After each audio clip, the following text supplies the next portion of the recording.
us in the struggle for the right. We want freedom's fight. Oh, one, strong and free. Africa is our own motherland, fashioned with and blessed by those who blend. Let us all her people join as one, brothers under the sun. Oh, one, strong and free. One land and one nation is our cry. Dignity and peace in Zambia's sky. Like a noble eagle in its flight. Zambia, praise to thee, oh one, strong and free. Praise be to God, praise be, bless our great Zambia, Zambia, Zambia. Remain we stand under the flag of our land. Zambia, praise to thee, oh one, strong and free. Prayer. Almighty God, who in your infinite wisdom and providential goodness has appointed the offices of leaders and parliaments for the welfare of society and the just government of the people, we beseech you to consider with your abundant favor us, your servants, whom you have been pleased to call to the performance of such important responsibilities in this land. Let your blessing descend upon us here in Parliament assembled, and grant that we may, as in your presence, treat and consider all matters that shall come under our deliberation in so just and faithful a manner as to promote your honor and glory, and to advance the peace, prosperity, and welfare of our country and of those whose interests you have committed to our charge. Amen.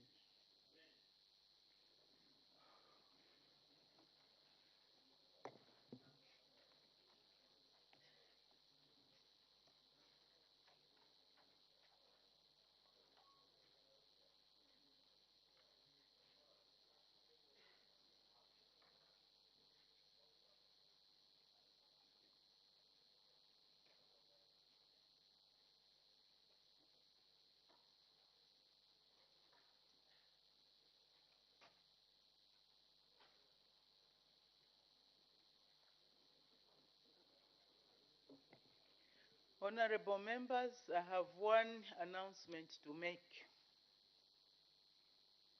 Honorable members, I have received communication to the effect that in the absence of Her Honor the Vice President, who is attending to other government business, the Minister of Defense, Honorable Ambrose L. Lufuma, MP, has been appointed acting leader of government business in the House from today, 20th June 2023, until further notice.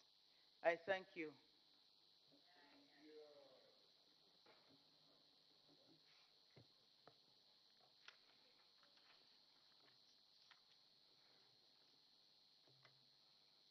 Matters of urgent public importance, I've seen that there are so many indications, 1, 2, 3, 4, 5. Depending on how we proceed, I might not be able to allow all the matters of urgent public importance because we have other business to attend to. I'll start with the Honorable Member for Lumezi. What's the matter of urgent public importance that you want to raise?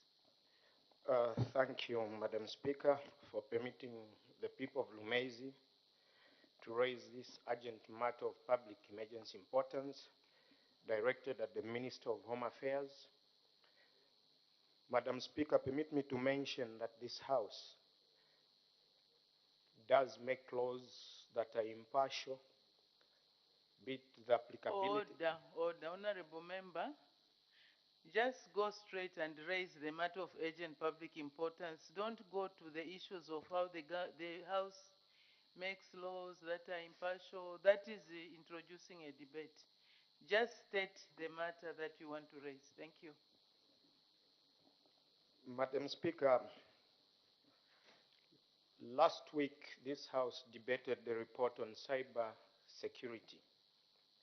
Madam Speaker, in our midst, we have people that recorded my president, a president that is a commander-in-chief of the armed forces of the Republic of Zambia.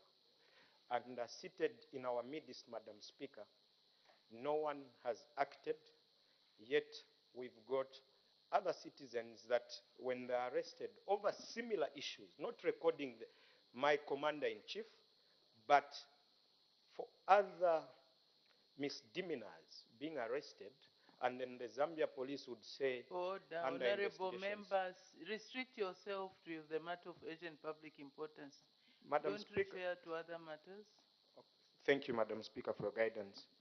Madam Speaker, the citizens out there have been asking as to whether the laws are being applied differently, in the sense that those that record my commander-in-chief, who I saw my allegiance to in this House, are seated in here amongst us with no sense of urgency to give the decorum to the office of the president by stepping aside for investigations to take place, or at least to own up and apologize to the head of state. Order. We have already heard. You are now debating on. Sorry, Madam Speaker, let me conclude.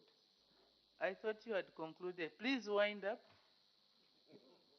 Madam Speaker, the Honorable Minister of Home Affairs will be doing a disservice to us and other Zambian citizens if he does not give a firm statement on how these investigations and arrests on those who record my president, who is the commander-in-chief. You are repeating, I submit, Honorable. Madam Speaker. Thank you. Thank you very much. Honorable Member for Lumezi, I believe that issue of the recording, if indeed it happened, it has been for some time, maybe it's over almost a month ago now.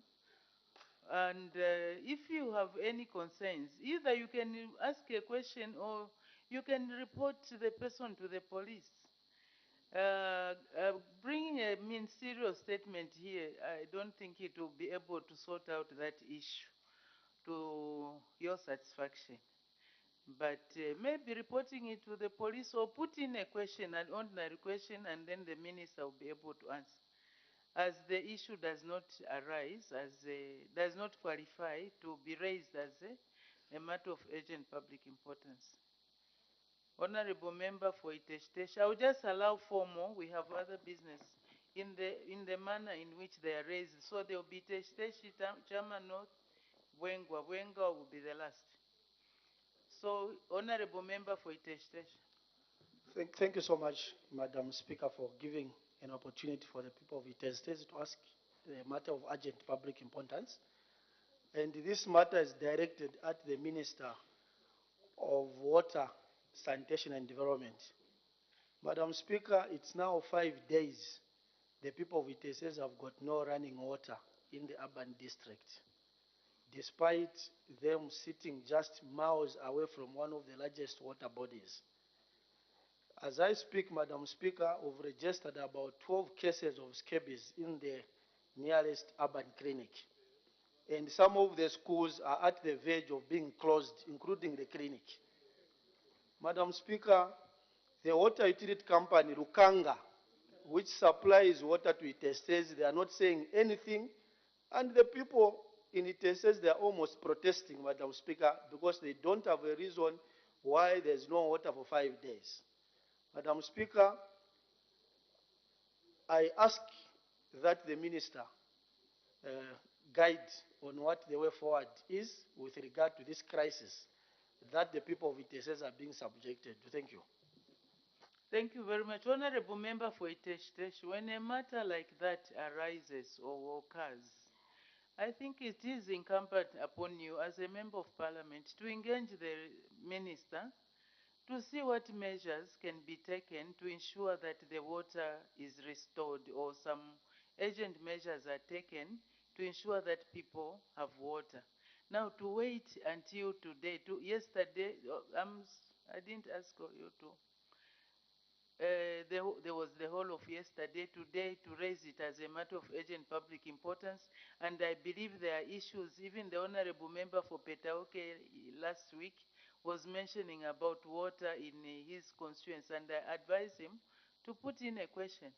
So you can put in a question, honorable member for Iteshi, but in the meantime, my advice would be to engage the minister responsible for water, so that the water situation can be addressed urgently, than to wait for this ministerial statement, which maybe will be made on Friday. In the meantime, people are suffering from shortage of water.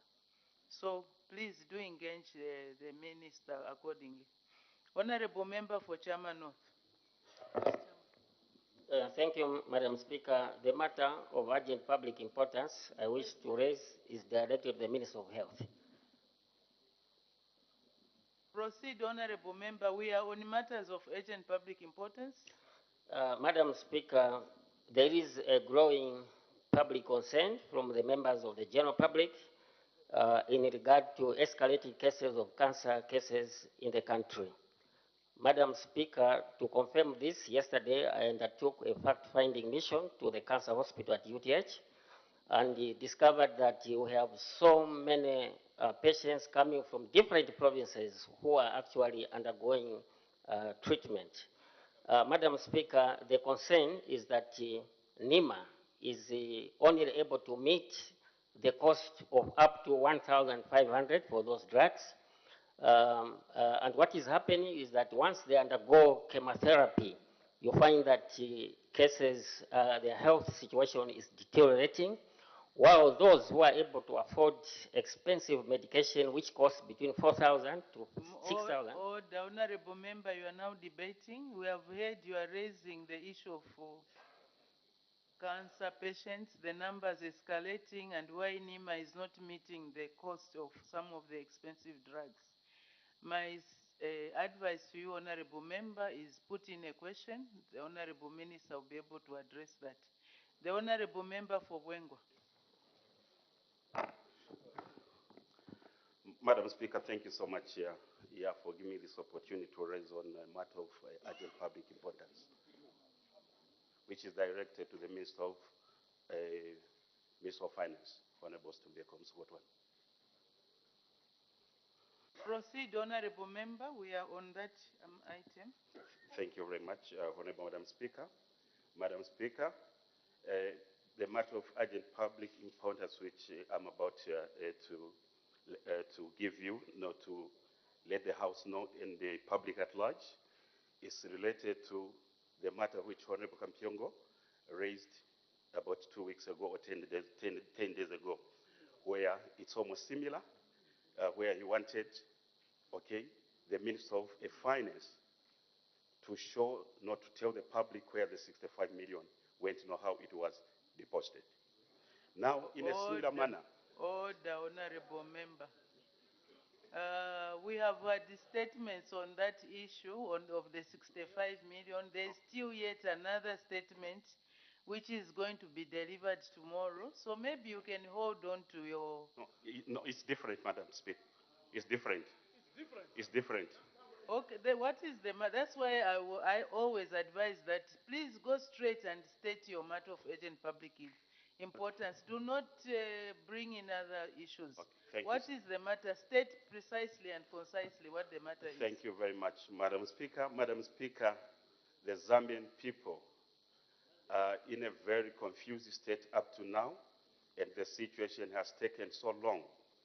On the ministers who stayed illegal in their position, who were drawing money illegal, and up to now, the Zambian people did not know where that money was deposited and order. up to now, we don't know how that money worked. Order, honorable member.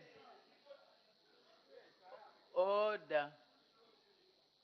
That is a matter that can be dealt with by putting in a question. And then you can demand whatever you want, whether deposit slips or whatever. But I understand people have got evidence. So put in a question and then that matter can be addressed. It happened almost how many? Almost 3 years ago now. Uh, so it's not of a recent occurrence. Does not qualify to be raised as a matter of urgent public importance. There was some protestation from the Honorable Member for Zambezi East. What's the matter? I hope it qualifies. Honorable Member for Zambezi East. Madam Speaker, I will always sincerely thank you for the opportunity. Madam Speaker, I'll be very quick. On the very floor of this House, I rose on a matter of public importance regarding the district hospital in Zambezi. And you rightfully instructed the Honorable Minister of Health to come back to the House with a ministerial statement to give the status of the situation in Zambezi. People have been dying because of a dilapidated institution which was built in the colonial days. The Honorable Minister of Health is on record to have given government assurances. What is the matter of urgent public importance? The matter of urgent public importance is that the Honorable Minister of Health gave government assurances as to laying the foundation stone of that new health institution in the first quarter of this year. To date, we have wars almost breaking at this dilapidated district hospital. Is the Honorable Minister, and on Friday, Madam Speaker, Friday this week, you have advised us to engage the ministers when we have a problem like that. I engaged her here. I engaged her, and we walked together outside that door to discuss the same issue. She gave me an assurance that she was going to the office, and when she came back, she would give me a position. Up to now, a position has not been given. Is she in order to remain quiet here when my people's dilapidated hospital is collapsing? Madam Speaker, I seek your serious ruling. Thank you very much. I'm sure you will continue consulting each other. But I believe there's a committee on government assurances. If an assurance is made, then the honorable member can have recourse to that committee to make a follow-up on that assurance. But to be raised as a matter of urgent public importance because it was raised earlier, I think that it does not qualify. But Honorable Minister, please do attend to the Honorable Member for Zambezi East so that you can ensure that that hospital is working as you assured the House. Honorable Member for Mbabala.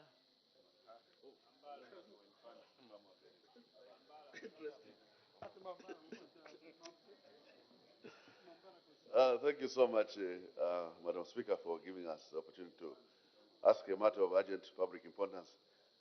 Madam Speaker, we have seen an increase in thefts around the city.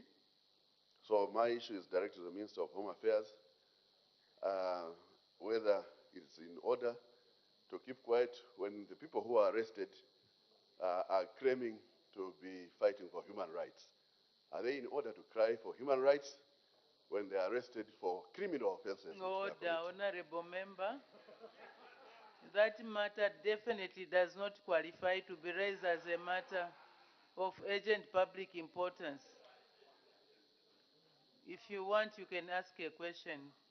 You are definitely out of order. Can we make progress? I have permitted the acting leader of government business to make a ministerial statement. The acting leader of government business.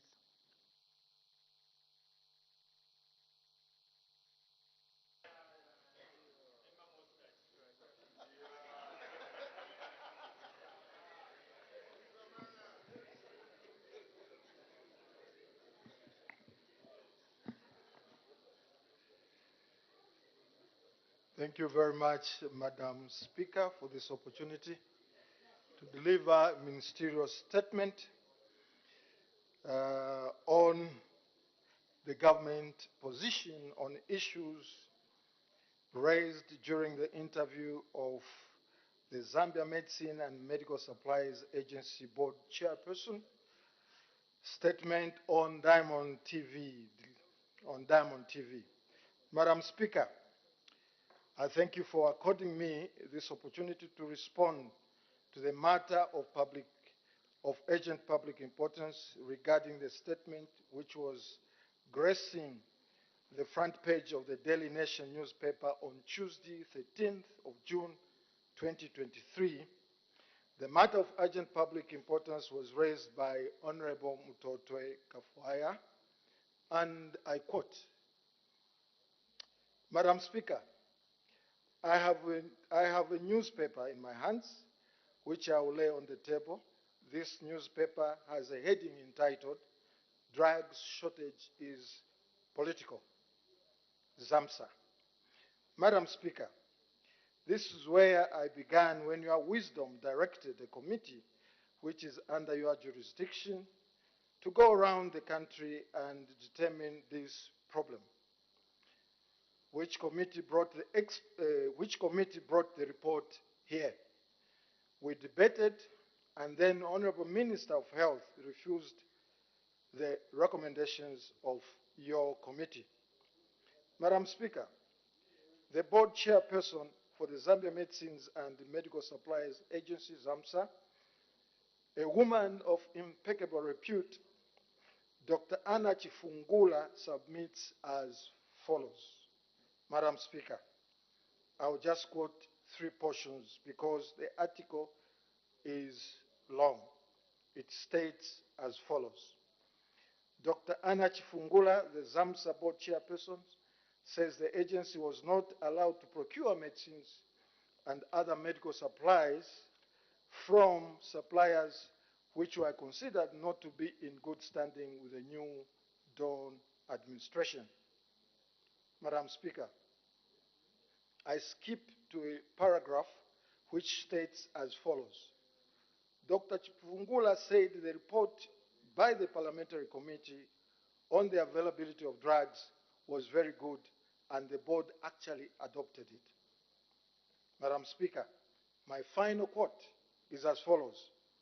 We are being told not to deal with that one and that one to an extent that we had to request some office of the president officials to help us pick which one we can deal with or not. Basically, that was the end of quote by Honorable Kafuaya. Madam Speaker,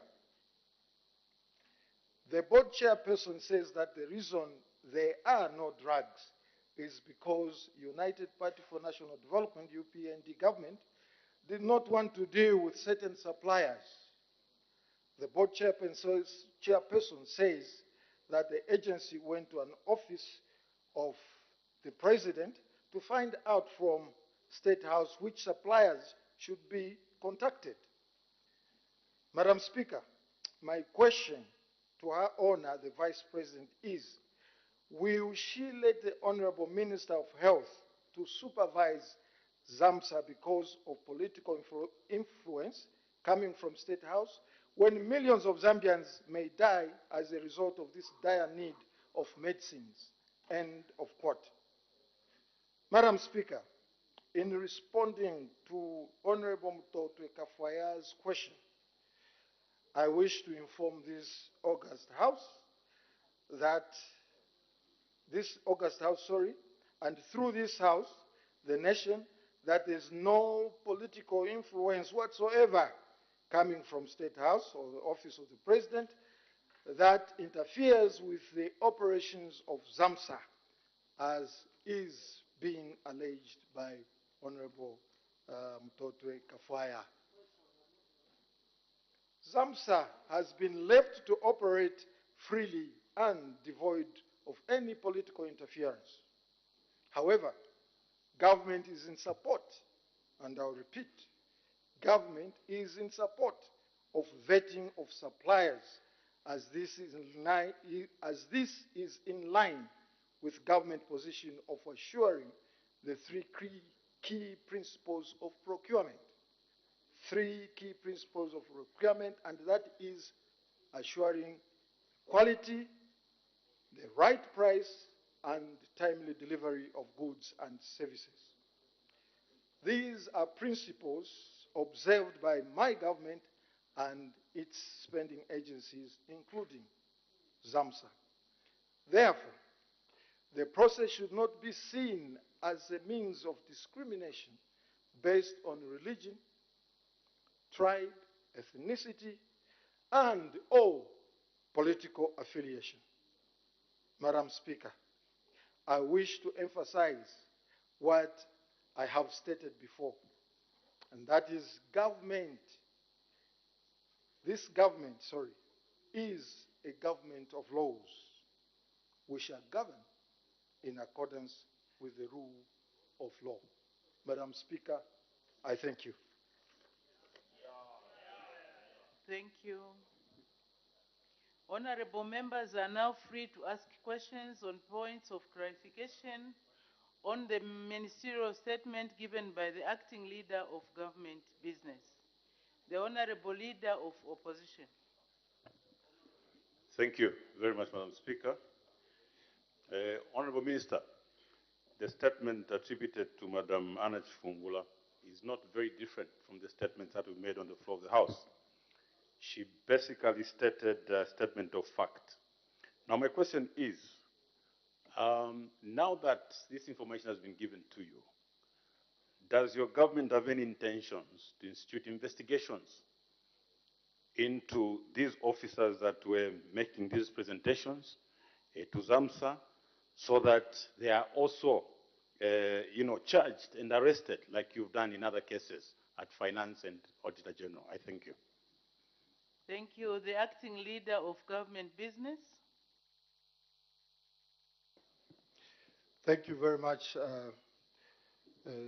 Madam Speaker, and thank you very much, Leader of Opposition, for that question. I would like to assure the House that there will be no further investigations on this matter because it does not warrant any investigations at all. I thank you. Thank you. The Honorable Member for Chitambo. Thank you, Madam Speaker. Honorable Minister, you read out 3 principles of procurement, and I picked the last one, where you're talking about timely delivery of products. I wanted to find out from you, how are you managing the situations to ensure the timely delivery of medicines so that we don't have a crisis? I thank you, Madam Speaker. Thank you. The Honorable Acting Leader of Government Business. Thank you very much, Madam Speaker, and thanks very much for that question, Honorable Member of Parliament. The way we are managing is simply following the procurement process as is laid down by law. And once that is done, we ensure that the supplier, the one who's contracted to supply, adheres to the timelines that the firm itself, he or she, outlines in the procurement contract. Should that not be adhered to, there are certain penalties that we invoke. And that's how we are ensuring that the contractors do supply on timely lines. Thank you. Thank you. The Honorable Member for Pambache. I'm grateful, Madam Speaker. The acting leader of government business, this is a very serious matter. Before Madam Speaker signed us to do a tour of public the procurement, I thought it is a small matter. But we had a recourse to 3 teaching hospitals. And the serious problem of drug shortages in the hospital are real, to the extent that some superintendents will even say, what is happening now from the Ministry of Health? It is push instead of pull. They are being given medicine that they can't use. They want to change, but they cannot be allowed to. And the serious is there in the public institutions.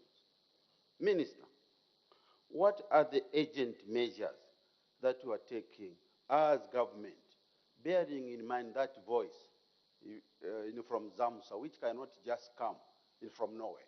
because the drug shortages, Madam Speaker, is real. What are the immediate measures you are going to take to make sure that all the public health institutions are given the right medicine? And some of the hospitals are even demanding that they start buying by themselves. I thank you, Madam Speaker. Thank you. The Honorable Acting Leader of Government Business. Thank you very much, Madam Speaker, and thank you very much, Honorable Member from Mbashe, for that question. The steps we are taking as a government right now is essentially to clean up and ensure that those suppliers that are given the contracts own up according to the contracts that they have signed for. And right now, what we are doing is we are negotiating in earnest with the Ministry of Finance to ensure that the money is available so that as the contractors and the suppliers supply, we're able to meet their costs and pay them. So this is what we're doing to ensure that there's a continuous supply of medicines to ZAMSA, and ZAMSA in turn to the various facilities, medical facilities. I thank you, Madam Speaker. Thank you. The Honorable Member for Chama South.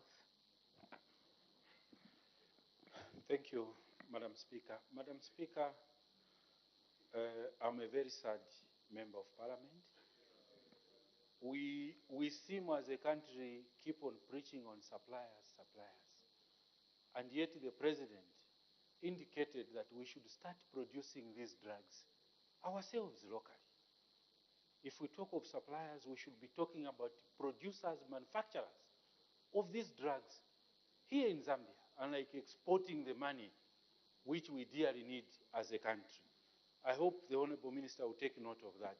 Now, my point of clarification, Honorable Minister, is the government considering discrimination in the purchase or supply of these drugs, particularly to those of us who are representing rural constituencies? In Chama, you will never find a drugstore. While here in Lusaka, even if you go to the hospital, they do not have BP drugs, they do not have diabetes drugs. You'll be able to go to a drugstore and probably save a life. But if you go in Ritoya, Western Province, you go in many of these rural areas, there are no drugstores. Are you considering, while you are talking of those procurement processes, by the way, which people are not interested because they need drugs, are you considering prioritizing rural areas, particularly with essential drugs? I submit, Madam Speaker. Thank you. The Honorable Acting Leader of Government Business.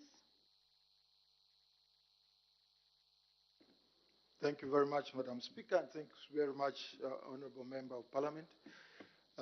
In the first instance, I think that's a very progressive idea that we should actually concentrate on trying to manufacture the drugs locally other than importation. The President indeed has emphasized that, and I think the Ministry of Health is working on that to ensure that there are investors in this field so that we can cut down on the times we take to procure and deliver the necessary medicines and drugs to the facilities, medical facilities. For the second part of your question, I think it's absolutely necessary. We are on the same page. We think, yes, we should prioritize the delivery of essential medicines and drugs to the rural areas, given the fact that they lack these drugstores in their areas. So yes, we are prioritizing, Honorable Member of Parliament. Thank you very much, Madam Speaker. Thank you. The Honorable Member for Kankoyo.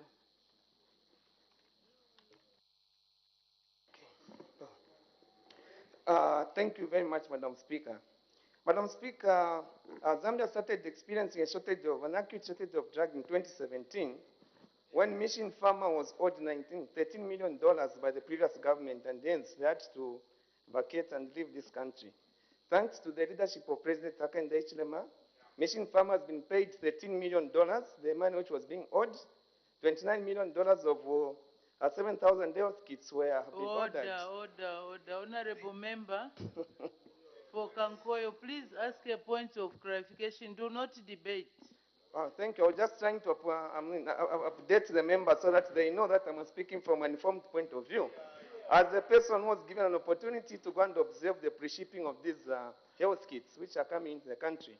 Now I want to find out from the Minister of Defense, the acting Vice President, when are we receiving the health kits which I witnessed loading on 15th of May in Gujarat in India? When are we receiving them in the country? Thank you, Madam Speaker. Order. Honorable members, let's listen. For avoidance of doubt, the Honorable Lufoma, the Minister of Defense, is acting leader of government business. I have not announced that he is acting Vice President. Lest I be misquoted. Let's stick to what we have announced. May the Honorable acting leader of government business answer the question.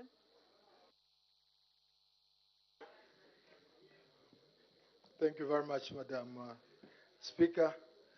I would like to take this opportunity to thank the honorable member for that information. Very, very important. Very, very important information. Just to show you that the New Dawn government is ensuring that outstanding debts are paid so that we enable the contractors to be able to start on a fresh, to have a fresh start and start delivering on time. And yes, indeed, you are right. You went and witnessed this procurement process, and according to the contract, the delivery of these medicines and drugs should take 12 weeks from the time you saw them being loaded. So we expect them anytime soon, Madam Speaker. I thank you. Thank you. The Honorable Member for Ron. Thank you very much, Madam Speaker, and thank you very much, Acting Leader of Government Business. You stated in your statement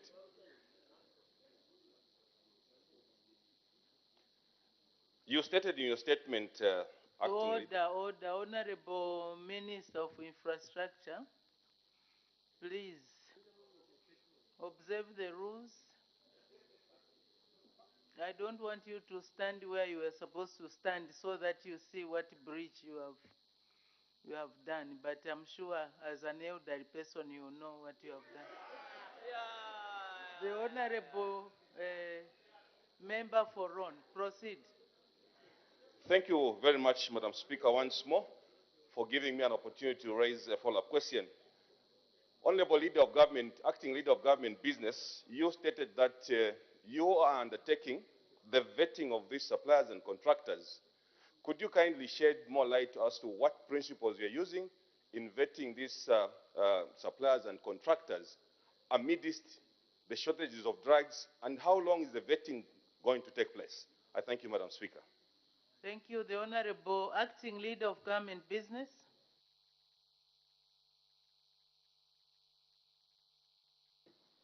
Thank you very much, Madam Speaker.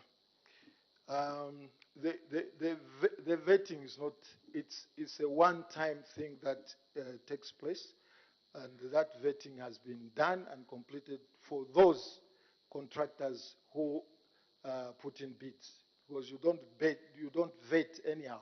You only vet those contractors who have put in bids. So as we go on, we'll continue to vet, okay, as the procurement process and new contractors come on board, we'll continue to vet those contractors. As to the other question, I think I didn't quite get him. If you can just repeat. No, it's only one question per honorable member.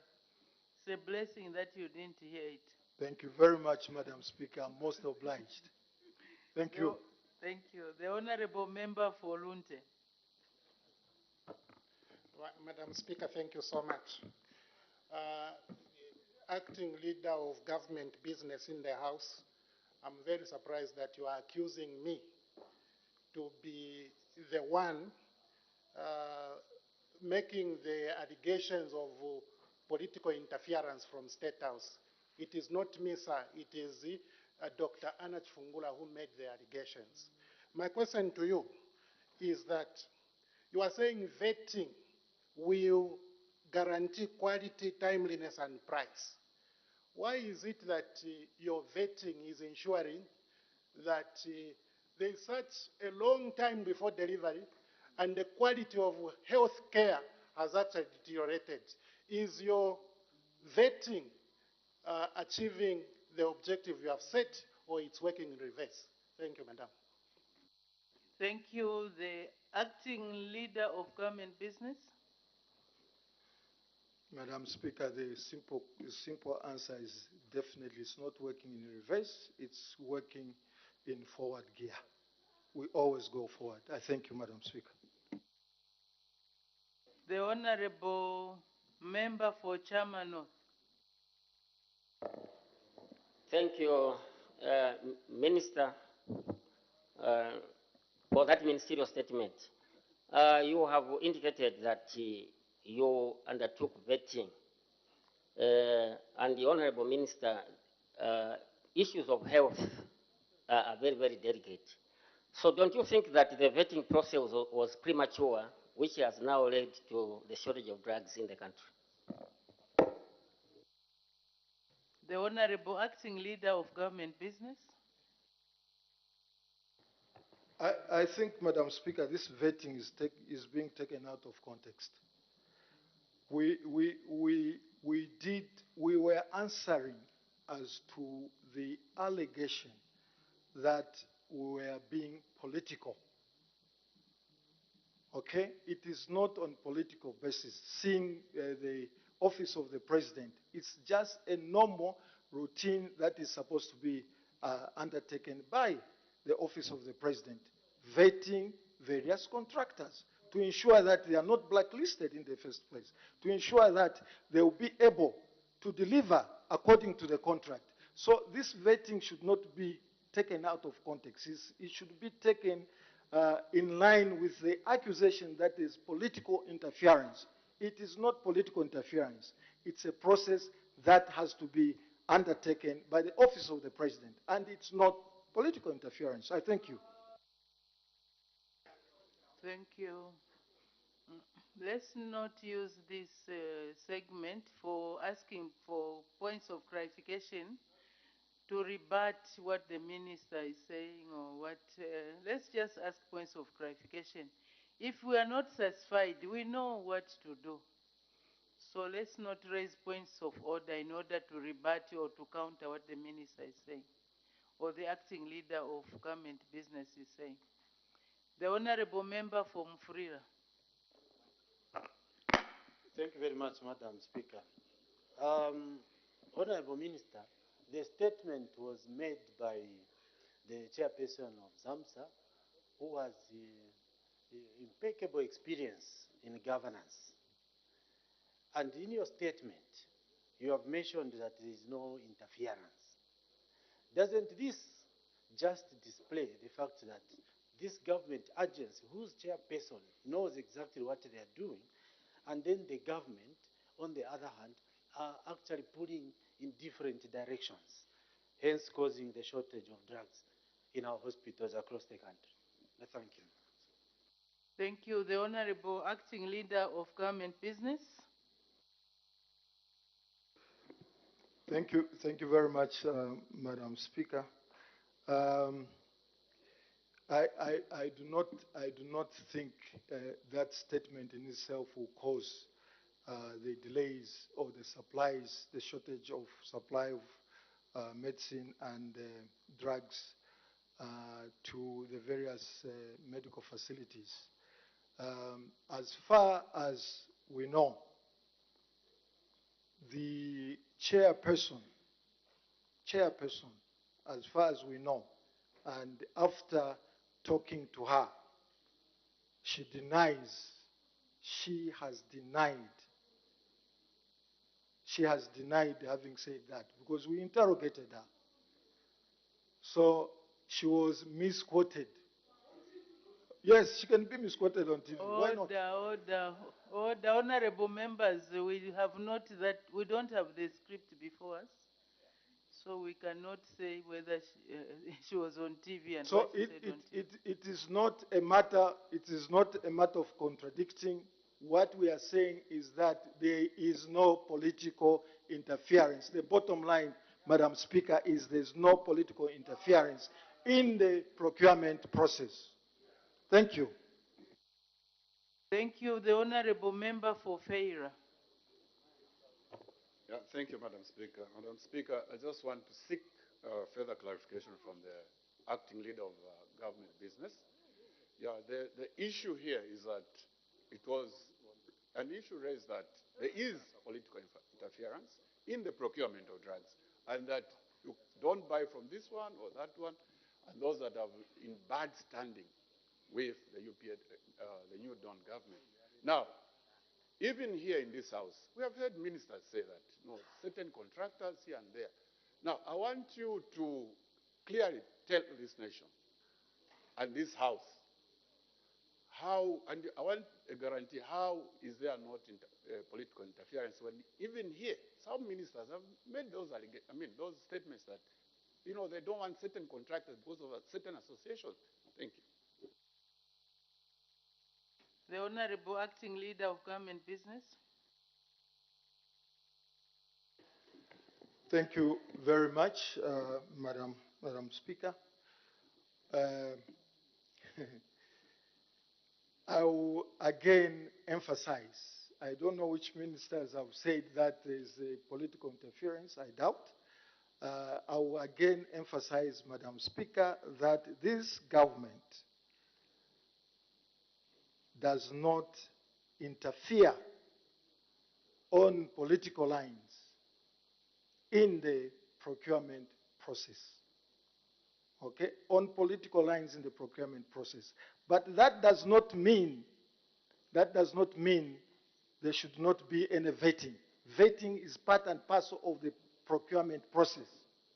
And so we will maintain, as New Dawn government, that we will not and shall not interfere in the procurement process. Thank you. The Honorable Member for Chiluvi. Thank you, Madam Speaker. I think the statement was born from the committee that you constituted to go and investigate on the medicine levels. And I think we all remember the atmosphere that was in the House when the report was presented.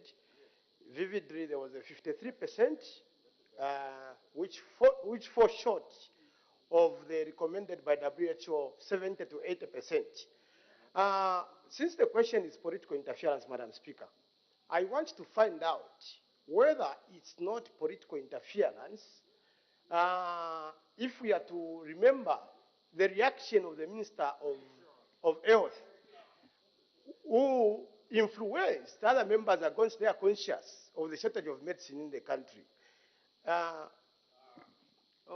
The Honorable Member, for purposes of guidance, that issue was debated and we took a vote and the House made a decision. So let's not draw some conclusions on whether there was political interference or what. It's water under the bridge now. Okay, but now we have a question. Please ask. We have a serious statement over the issue. Address your mind to what you can ask as a point of clarification from the statement that has been. I think we have digressed from the question of political interference. There is a difference between the office of the president and the State House. And I think what the statement said there is the State House, of which we have not heard the minister speaking to that reality, that because the minister seemingly was mixing State House with the office of the president. So The political interference question was about State House versus the Office of the President. And what was mentioned and quoted is State House as political interference. Can the minister be clear on the difference between the two? Political interference from State House or political interference from the Office of the President? I think that was the question that was being asked in terms of political interference. Thank you. The Honorable Acting Leader of Government Business. Thank you very much, Madam Speaker. As concerns Office of the President, if we take into consideration political interference, it's a categorical no, because it's part and parcel of the procurement process. So that is settled. As concerns State House, again, categorically state here that State House is not involved in the procurement process and therefore does not politically interfere in the procurement process. I guess that is now clear. As concerns the debates, that was parliamentary democracy, not political interference. That debate was parliamentary democracy. This is why we debate here. And so the other side took the day because of democracy. Numbers. Thank you very much, Madam Speaker. Thank you. The Honorable Member for Mbabala. Thank you so much, Honorable Minister, for that statement. Honorable Minister, could you confirm that in the past there was no vetting in the procurement process, hence the many scandalous procurements we have experienced in this country? Can you please confirm? The Honorable Acting Leader of Government Business. Thank you very much, Honorable Member, for that fantastic question. A really good question, I can assure you. I'm sure with your insights, I have the inclination to go with you. I think one step or the other was being missed, and that is the vetting system. Because if we had a vetting system, you know who's I don't know whether I can use this name, quack. You know, it's used in medical terms. I don't know whether it's acceptable. You would know who's a false contractor and who's a real contractor through the vetting system. So I tend to agree with you 100%. Thank you, Madam Speaker. The Honorable Member for Lumezi. Madam Speaker. I noticed that we've run out of time, but since there are only two more other members, I will allow all of them to ask. So it will be Honorable Member for Lumezi, Lundazi, and the last one will be Honorable Member for Kaumbwe. Honorable Member for Lumezi. Madam Speaker, thank you for your generosity with time. Madam Speaker, I feel very sad that the people that are supposed to defend my president, who is the commander-in-chief, were not well vetted. Madam Speaker, the president needs to reconstitute a team. A sub-time is now. Order. Honorable Member for Lumezi, ask a point of clarification. Madam Speaker, I listened attentively to the acting leader of government business. He mentioned to say there is no need to warrant further investigations into this particular matter. Honorable Acting Leader of Government Business, you are not an investigator. Where do you derive your authority to say there will be no need for further investigations? Because, Madam Speaker, sincerely speaking, people are talking to each other in this country just like we talk to each other in the House. You may not be privy to what people are talking about. Honorable Acting Leader of Government Business, sincerely speaking, health concerns all of us. The people of Lumezi cry about medication every day. And then here, we have developed, Madam Speaker, I hope you've equally observed that we've developed a habit of justifying. Order. You've asked your point of clarification. There's no need to debate, honorable member. If you are so much interested in this issue, there are ways you can move a motion. So the question that you asked the Honorable Acting Leader of Government Business was, he is not an investigator. How can he conclude that there will be no further investigations? That was the question. The Honorable Acting Leader of Government Business. Thank you very much, Madam Speaker. I was taking this issue from the standpoint of political interference, because that was the main point, and not corruption or anything else. As concerns political interference, we are saying there's no political interference at all. And on that basis, we do not see any need for investigations at all.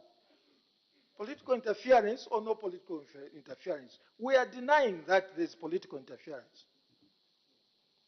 What investigations do you need to be carried out on that?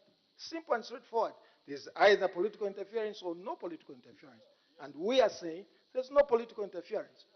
But I'm not talking about corruption and things like that. No, I'm talking about political interference in this procurement process, which we are denying as existing in this new dawn government. Madam Speaker, I thank you. Thank you. The Honorable Member for Lundazi.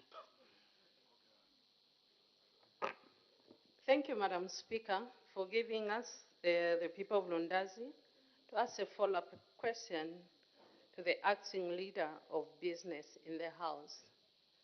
Acting leader of business, have you conducted a SWOT analysis to see how this vetting is assisting the Ministry of Health, especially that we do not have drugs in Lundazi? The Honorable Acting Leader of Government Business.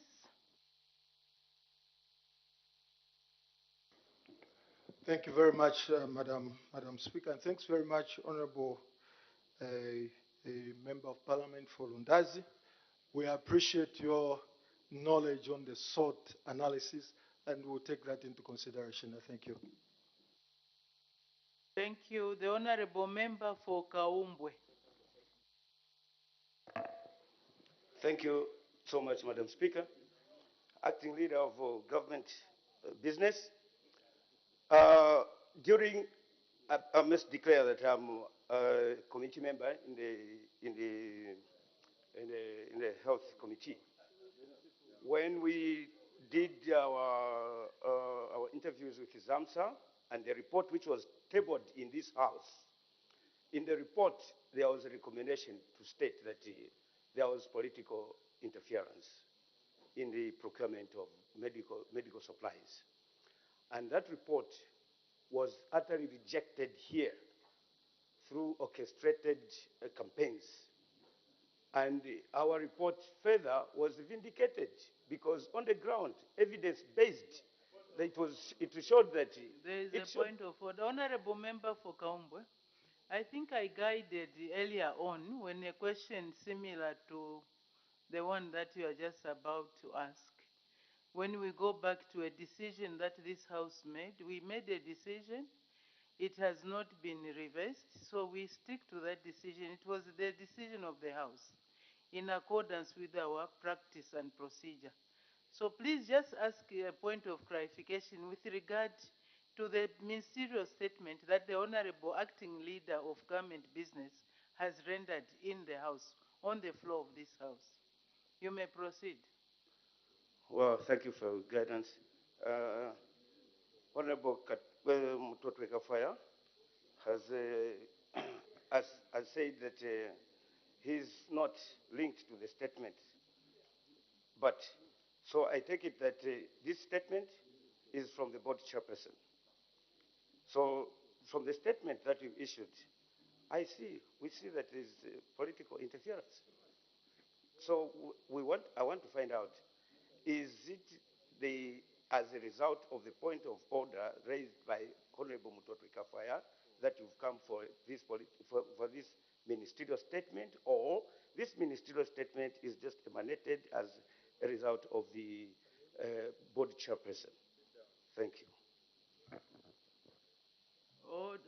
just for purposes of reminding ourselves, there was a matter of urgent public importance that was raised following the statement that was carried in the Daily Nation newspaper, which Honorable Member for Lunte brought to the House.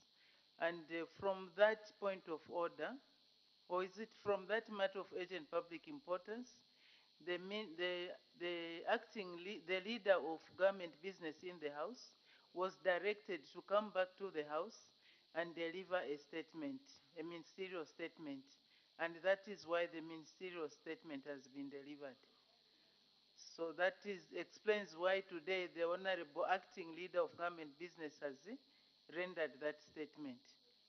So I don't know if you still have a question on that, or you are satisfied how the ministerial statement happened to be rendered today. I think we are done. Or you want to say something? We are done. Thank you very much. We can proceed. Question for oral answer under Standing Order 76. The Honorable Member for Mulobezi. Thank you very much, Madam Speaker, for giving the people of Mulobezi an opportunity to ask you question number 293. The Honorable Minister of Transport and Logistics.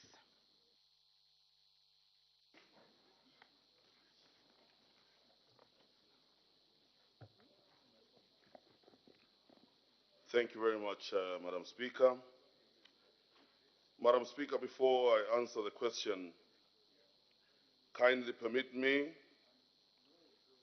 as I'm sure I speak on behalf of all honorable members on both sides of the divide, in congratulating a triumphant Zambia national soccer team that played a crucial game right in the center of my constituency at Levi Monasa Stadium. I'm sure that win, Madam Speaker, is truly symbolic of what His Excellency the President has said when he says Zambia is back in the Champions League. Madam Speaker, the Honorable Member for Mulobezi asked the Minister of Transport and Logistics a four-part question. A, Madam Speaker, whether the government is aware that the suspension of the Mulobezi train from operations has virtually cut off Mulobezi from Livingston District, the main source of supplies, hence endangering the lives of the people of Mulobezi. B, Madam Speaker, why the Wombwe Bridge on the railway line was not rehabilitated years back when it was realized that the bridge was not safe for use by the train. C, Madam Speaker, whether the Zambia National Service would be engaged to reconstruct the Wombwe Bridge. And lastly, in part C, Madam Speaker, whether there are any plans to rehabilitate the entire Mulobezi railway line. Madam Speaker, in response to the question raised by the Honourable Member of Parliament for Mulobezi constituency, I wish to inform this August House as follows. A, yes, the government is aware of the suspension of the Mulobezi train operations and deeply regrets the adverse impacts this has had on the people of Mulobezi district. However, the suspension, Madam Speaker, was aimed at safeguarding the lives of the people and goods of Mulobezi and Livingston districts. This August House, Madam Speaker, may wish to note that the suspension is temporal, as the structural integrity of the Wombwe Bridge is severely compromised, posing a risk to the people and goods. A consultant, Madam Speaker, has since been engaged to undertake an assessment and make recommendations on what is to be done on both the existing and replacement bridge for train services to resume. In B, Madam Speaker, rehabilitation of the bridge has not been undertaken due to unavailability of funding. However, the government, through the Zambia Railways Limited, continued to implement short-term mitigation measures to sustain train operations on the Mlobezi railway line while awaiting funds to rehabilitate the bridge. C, Madam Speaker, the contractor to undertake the works on the existing and replacement bridge will be engaged through a competitive tender process. Local bidders, including the Zambia National Service, will be free to participate in the tender. D, Madam Speaker, the government has plans to rehabilitate the entire Mlobezi railway line. This will be undertaken during the planned rehabilitation of the Zambia Railways Limited main line from Livingston to Chingola. In the short to medium term period, the government has been releasing funds to address critical areas of the Mlobezi railway line. Between 2022 and 2023, over Zambian kwacha 8 million has been released to address critical areas of the Mlobezi line and to conduct maintenance works on the line. Further, government has released 27 million kwacha to Zambia Railways Limited as a grant to support consultancy and rehabilitation of the existing Womber Bridge for continuity of train operations and consultancy to facilitate construction of a replacement bridge as a sustainable long-term solution. Madam Speaker, I thank you. Thank you. The Honorable Member for Mulobezi. Thank you very much, Madam Speaker. The people of Mulobezi are very disappointed with the answer because they want to know when the train will resume. Because right now, a lot of people are stranded in Livingston and some are stranded in Mulobezi. That's the only means of transport which is available. So when is the train going to resume, Honorable Minister? Thank you. Thank you. The Honorable Minister of Transport and Logistics. Thank you, Madam Speaker, and thank you to the Honourable Member for that follow-up question. To the Honourable Member, may I say that the people of Mlobezi need not be disappointed in this response, because this government, Madam Speaker, of the New Dawn administration, prefers that we safeguard the lives of the same people that may at the moment be affected negatively by the suspension of operations of the Mlobezi train. What we have figured out, Madam Speaker, is that we are better off avoiding a catastrophe on that particular bridge, and that the process for procurement of a contractor to give us a detailed assessment of what works must be done on the bridge before commencement of operations is already underway and is expected to be completed by the end of this month. Madam Speaker, I thank you. Thank you. The Honorable Member for Sesheke.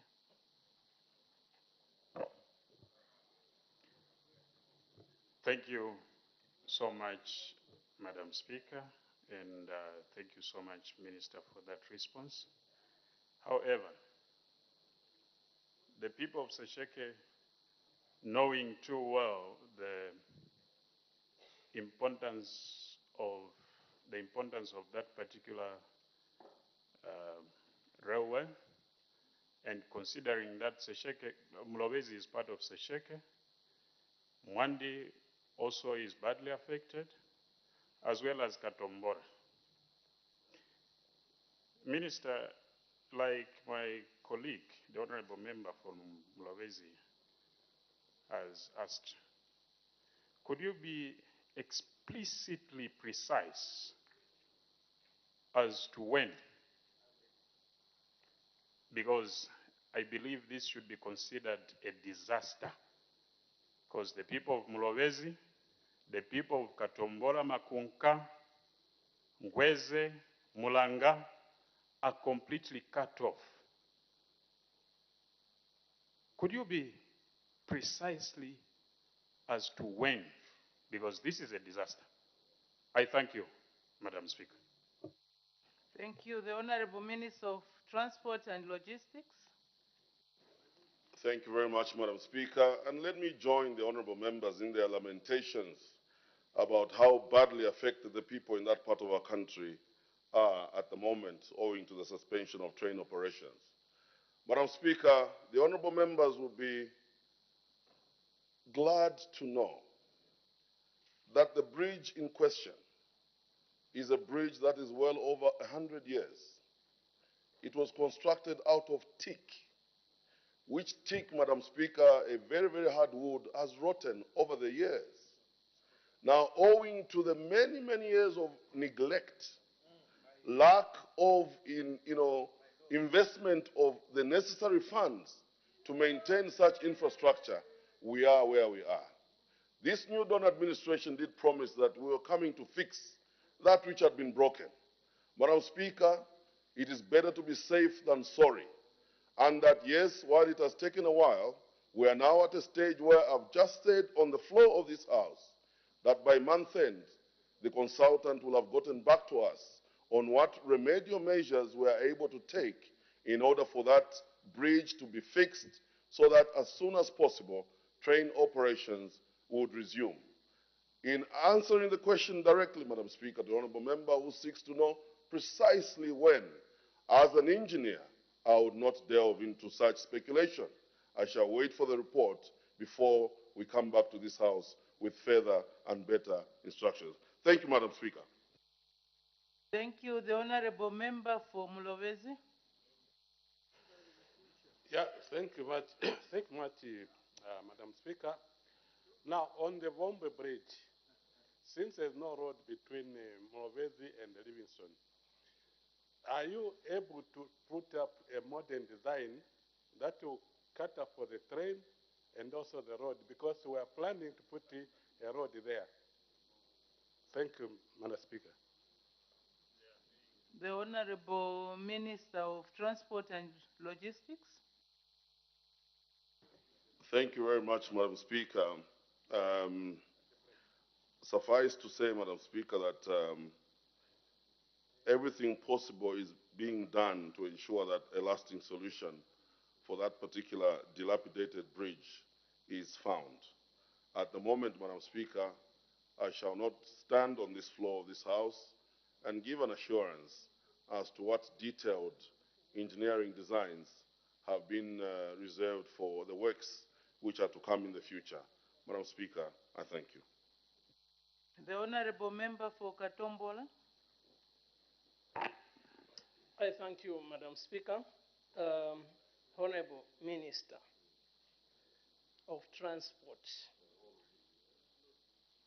Vomwe Bridge is in Katombola constituency, and money was released, which was borrowed by those people seated on the left in form of Eurobond, and a bridge which is poor standard. Order. There's a point of order being raised. What's the point of order? Madam Speaker, I am sure you know the point of order, which is when I look at these members here, I can see the honorable member for Mambilima. I can see the honorable member for Milanzi. I can see several honorable members who are seated here who were not in the previous government. What is wrong with that honorable member? What is wrong with him, Madam Speaker? Order, honorable members. If we start pointing, two wrongs don't He pointed make a at right. us. He pointed at us, Madam Speaker. Oh, what's the point of order? My point of order is, what is wrong with him? To imagine that all these members seated here borrowed money, when in fact some of these have just been in this assembly for less than 2 years. What is wrong with him, Madam Speaker? I seek your serious ruling on this matter, based on standing order number 65. Thank you so much, Madam. The honorable members, when we ask questions, let's not try to ignite some reaction from the other honorable members. Maybe what I can ask the honorable member for Katombora is to recast his question, to rephrase. Can he rephrase his question?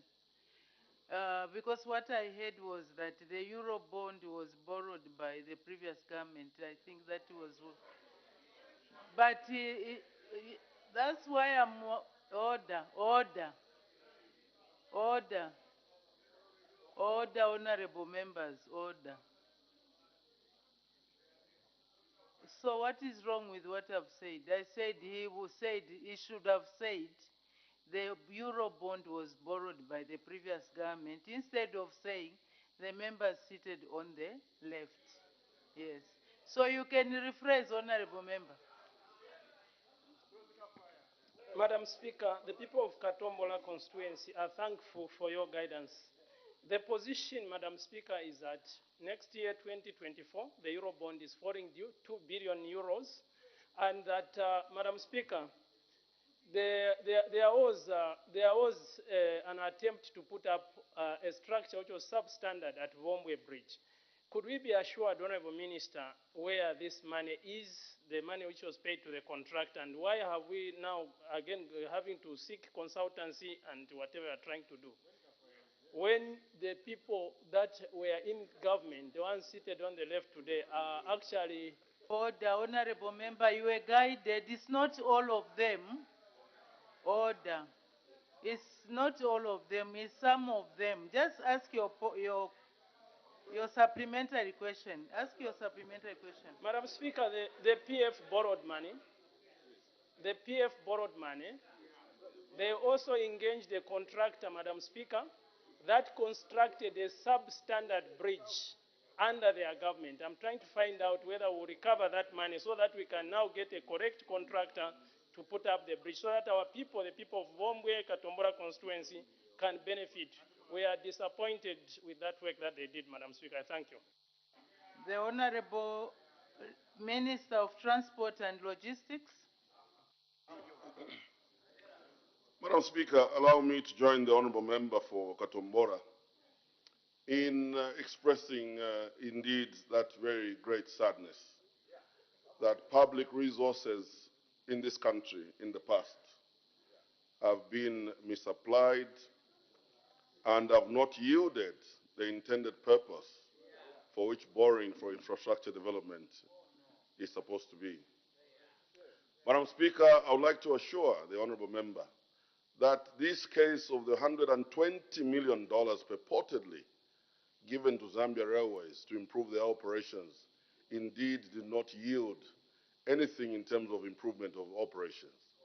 We are burdened as an administration, Madam Speaker, that we have to fix that which was broken. And I do want to assure the honorable member that this should make the many, many cases that we must continue to investigate so that never again should such blatant misapplication of public resources ever take place again. Madam Speaker, I thank you. I thank you. Looking at the way we are proceeding, I believe we have exhausted that question. We can make progress. Questions for oral answer, understanding order 74. The honorable member for Luena by prior arrangement. Thank you very much, Madam Speaker. The people of Luena asking on behalf of the people of Mongu Central. Question number 294. Thank you. The Honorable Minister of Local Government and Rural Development. Thank you very much, Madam Speaker. Madam Speaker, the Honorable Member of Parliament from Mongu Central, Honorable Oliver Amutike, is asking the Minister of Local Government at A, whether the government has any plans to rehabilitate township roads in Mongu district, especially the old ShopRite and Liwonda roads, and at B, if so, when the plans will be implemented. Our response. The government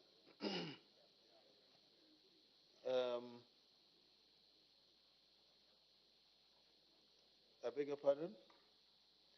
The government through the Mongu Municipal Council indeed has plans to rehabilitate the roads in Mongu district, Madam Speaker. The specific road that emerges here, the Livonda Road has been concluded in the contract for the rehabilitation of the Mongu Lumulunga Road under the Road Development Agency from the sister ministry, the Ministry of Infrastructure and Urban Development.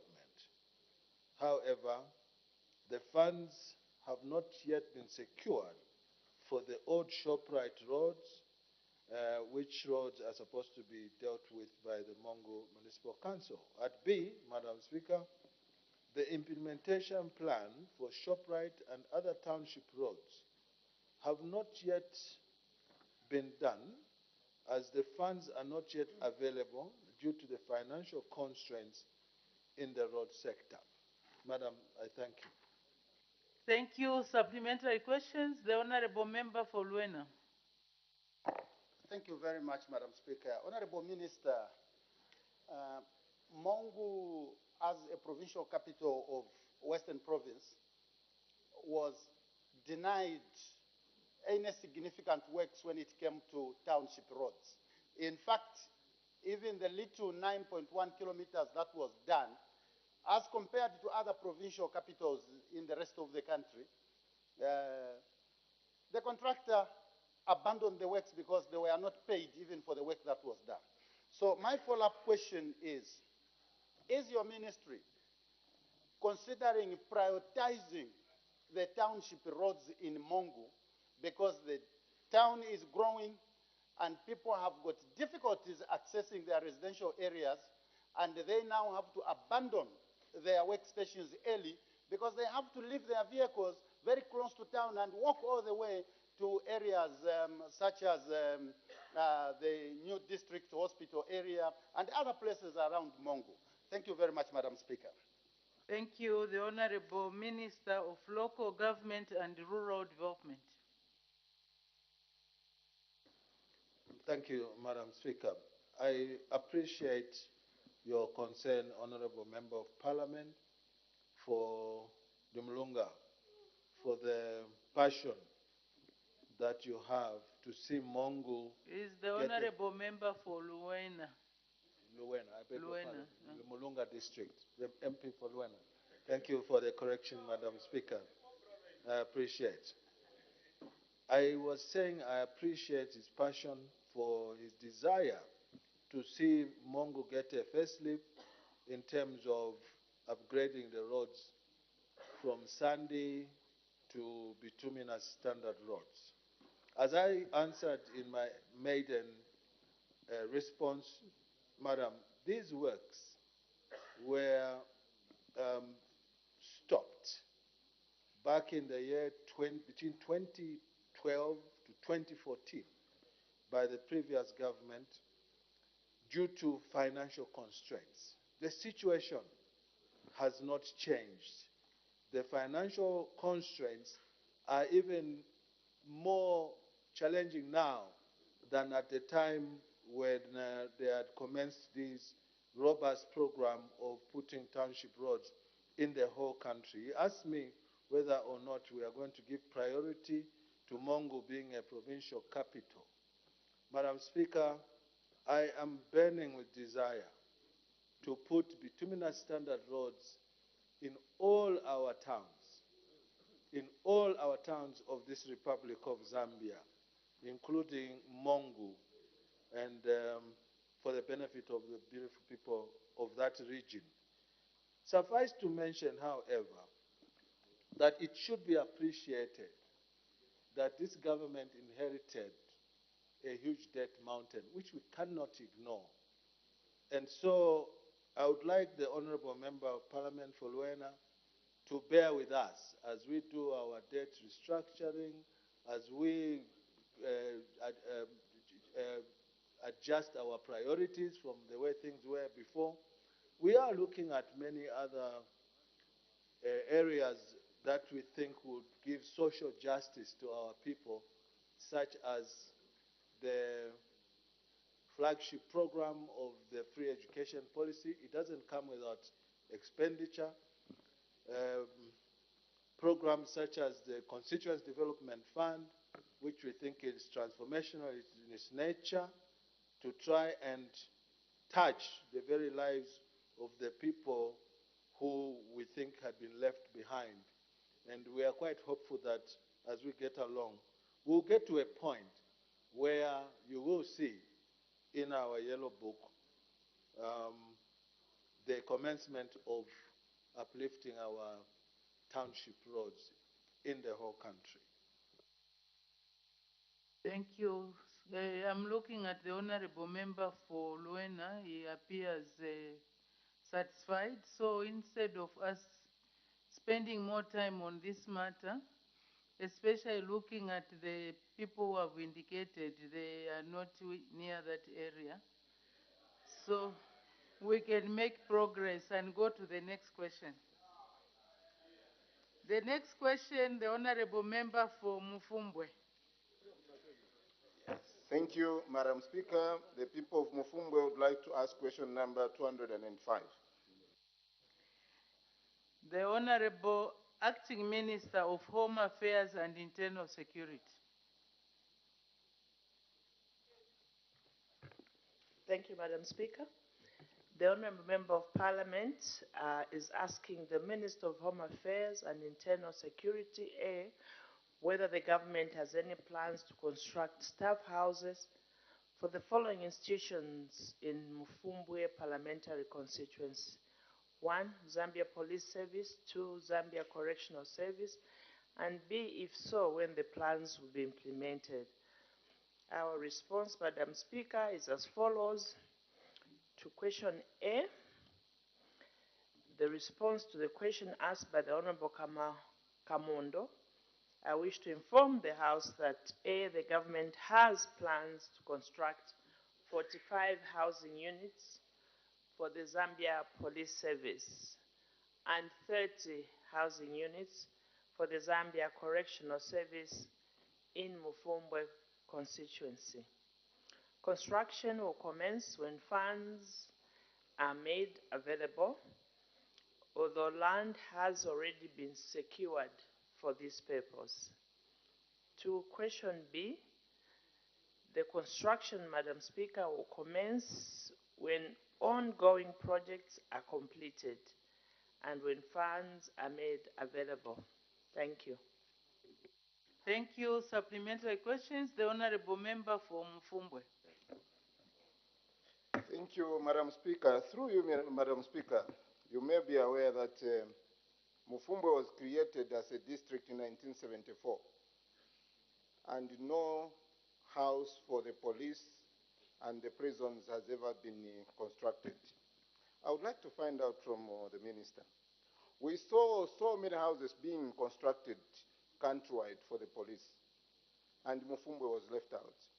I want to find out if you are going to prioritize Mufumbwe when the funds are available, whenever the funds are available, so that Mufumbwe can also have at least a facelift, because the police officers there are sleeping actually in tinned houses up to now for more than 25 years. The Honorable Acting Minister of Home Affairs and Internal Security. Thank you, Madam Speaker, and thank you, Honorable, for your follow-up question. Madam Speaker, I think the answer is very clear, that the plans are underway.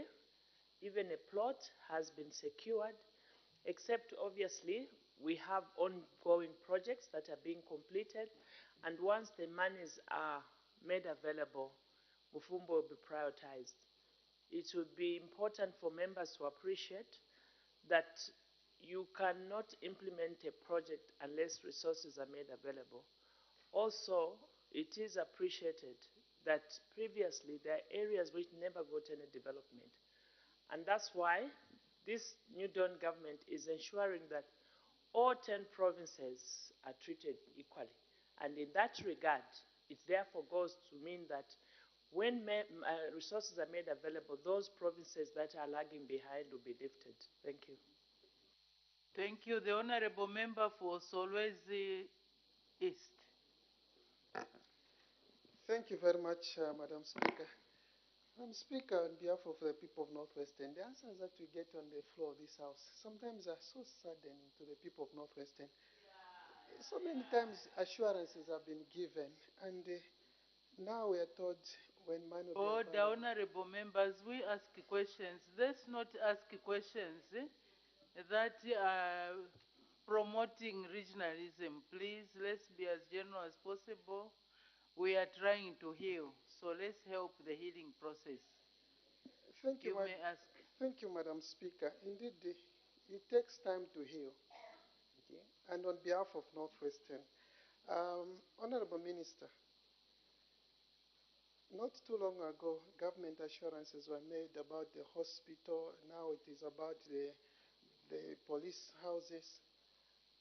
Are you able, within your power, just to let the mining industry in Northwestern, just to release even 10%, just a tithe of the revenues, and then these houses can be constructed? Do you have that power? The people of Northwestern are begging. Thank you. The Honorable Acting Minister of Home Affairs and Internal Security. Thank you, Madam Speaker. Madam Speaker, in answering this important question, I want to say as follows. It is for this reason that the New Dawn government has decided to release resources to all the constituencies so that certain projects can be prioritized by the communities themselves. I mean, the money which is being released, Madam Speaker, is enough to construct even one house, two houses. So if that is the major priority, I would advise that the members of parliament begin to consider some of these important issues that they themselves feel are important. Suffice to say, Madam Speaker, that the ministry has already indicated that 45 housing units will be constructed. It means that the government recognizes that need and has prioritized it. If the answer was it has not been prioritized, then the Honorable Member of Parliament can get worried. But at least there is willingness on the part of the Ministry of Home Affairs and Internal Security to do this work. Thank you. Now the question whether we have powers to speak to the mining people in the area to help, I think these are issues that local leadership can do. We have the provincial minister for the province. We have the members of parliament within the constituencies. We have traditional leaders. All these are influential people that can indeed approach the mining companies in the areas to assist.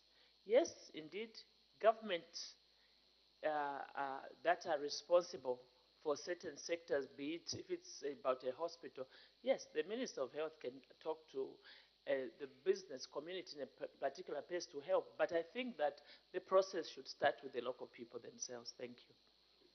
Thank you very much. Looking at the time and at the questions and the answers, I think we can make progress. Notes of motion, the Honorable Member for Lunte. Madam Speaker, I beg to move that this House do adopt the report on the national economy, trade and labor matters.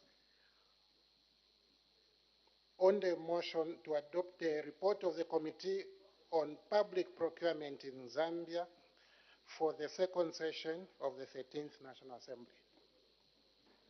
Thank you. Is the motion seconded? Yes, Madam Speaker.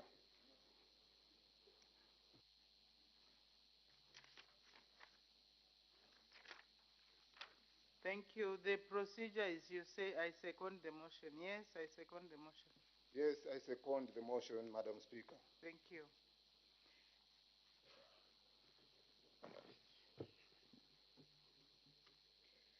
Seconded by the Honorable Member for Mfumbwe. The question is that this House do adopt the report of the Committee on National Economy, Trade and Labor Matters on Public Procurement in Zambia for the second session of the 13th National Assembly, laid on the table of the House on Tuesday, 13th June 2023. Any debate? The Honorable Member for Lunte. Madam Speaker, I beg to move that this House do adopt the report of the Committee on National Economy, Trade and Labor Matters for the second session of the 13th National Assembly laid on the table of the House on 13th June 2023. Madam Speaker, in accordance with the National Assembly Standing Orders 2021, the committee considered the subject of public procurement in Zambia. Madam Speaker, allow me to state from the outset that public procurement plays a crucial role in the efficient and effective functioning of government and the overall development of the nation. It is vital that the challenges in this area are addressed in order to achieve service objectives set out in various national development plans. Madam Speaker, allow me to comment on some of the key findings from the committee's engagement with various local and foreign stakeholders. Committee noted that technology can play a pivotal role in enhancing transparency and efficiency in the public procurement process. For example, implementing electronic procurement systems can provide consistent information to stakeholders, making it easily and readily accessible to all stakeholders without human interference. This has potential to promote transparency and accountability in the public procurement process. The committee observed that the electronic government procurement system was not implemented to its full capacity by most procurement entities. This was either due to lack of capacity or non-availability of connectivity. In this regard, committee urges the government to ensure that it prioritizes access to internet for all. Providing internet access for all will ensure that all procuring entities and stakeholders are able to transact unhindered. Madam Speaker, the committee notes that the market price index is reviewed quarterly by the Zambia Public Procurement Authority.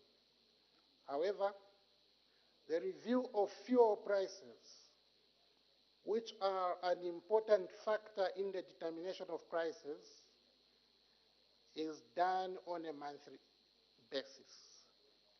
In this regard, the committee recommends a monthly review of the market price index.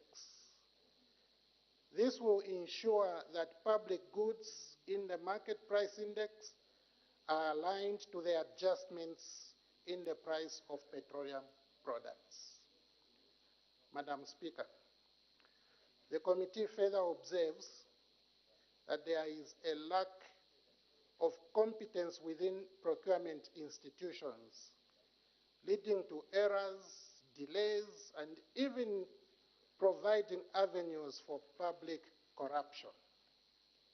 In view of the above, the committee recommends that the government should invest in capacity building programs that would in turn provide comprehensive training and promote professionalism in public procurement practices. Madam Speaker, in conclusion, allow me to place on record my gratitude and that of the committee to all stakeholders who tendered submissions. Further, I wish to record the committee's appreciation to you and the clerk of the National Assembly and his staff for the guidance rendered to the committee. I beg to move. Thank you. Does the seconder wish to speak now or later? Now, Madam Speaker. The honorable member for Mufumbwe. Madam Speaker, first of all, let me start by thanking actually the Honorable Member of Parliament for Lunte, who is the chairperson on government, National Economy, Trade and Labor Matters, who has ably moved the motion concerning public procurement. In seconding the motion, during our local tours, Madam Speaker, we found that on the ground, public procurement had a lot of challenges. Some of the challenges that have been mentioned already, I will not go through them. However, there are so many. But just to mention a few, indeed, there is need to have proper internet connectivity in this country. If we are to go by the way of using internet in terms of procurement, it is better, first of all, we improve the procurement process in internet by providing the much needed internet connectivity. We cannot remain behind as a country, Zambia, when the neighboring countries actually have done a lot. They've gone ahead to provide internet, even in the rural areas. As you may be aware, Madam Speaker, with the increment of CDF, people and our local contractors are supposed to bid through internet. But as the chairman earlier alluded to, most of these people who are the local contractors, they don't know even how to bid. But the president has been there most of the times, encouraging actually our local contractors to participate in the procurement processes. This one actually is the same as you provide someone a car while you're holding the tail. So this committee recommends that the executive and this government urgently addresses this matter of connectivity. The other thing that we would like to talk about is the issue to do with the delays in procurement. Our Zambian citizens in this country, they are in dire need of development.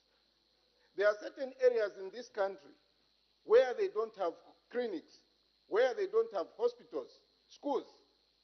But the way it is happening now, the procurement processes are taking too long, to an extent that even the members of parliament here, especially something to do with CDF, they are being accused of delaying the procurement processes.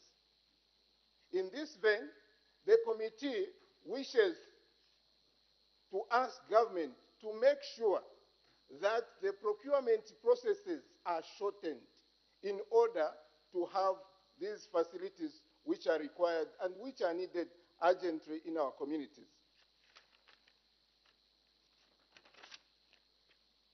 And the other thing that is actually worrisome is the issues to do with the Attorney General.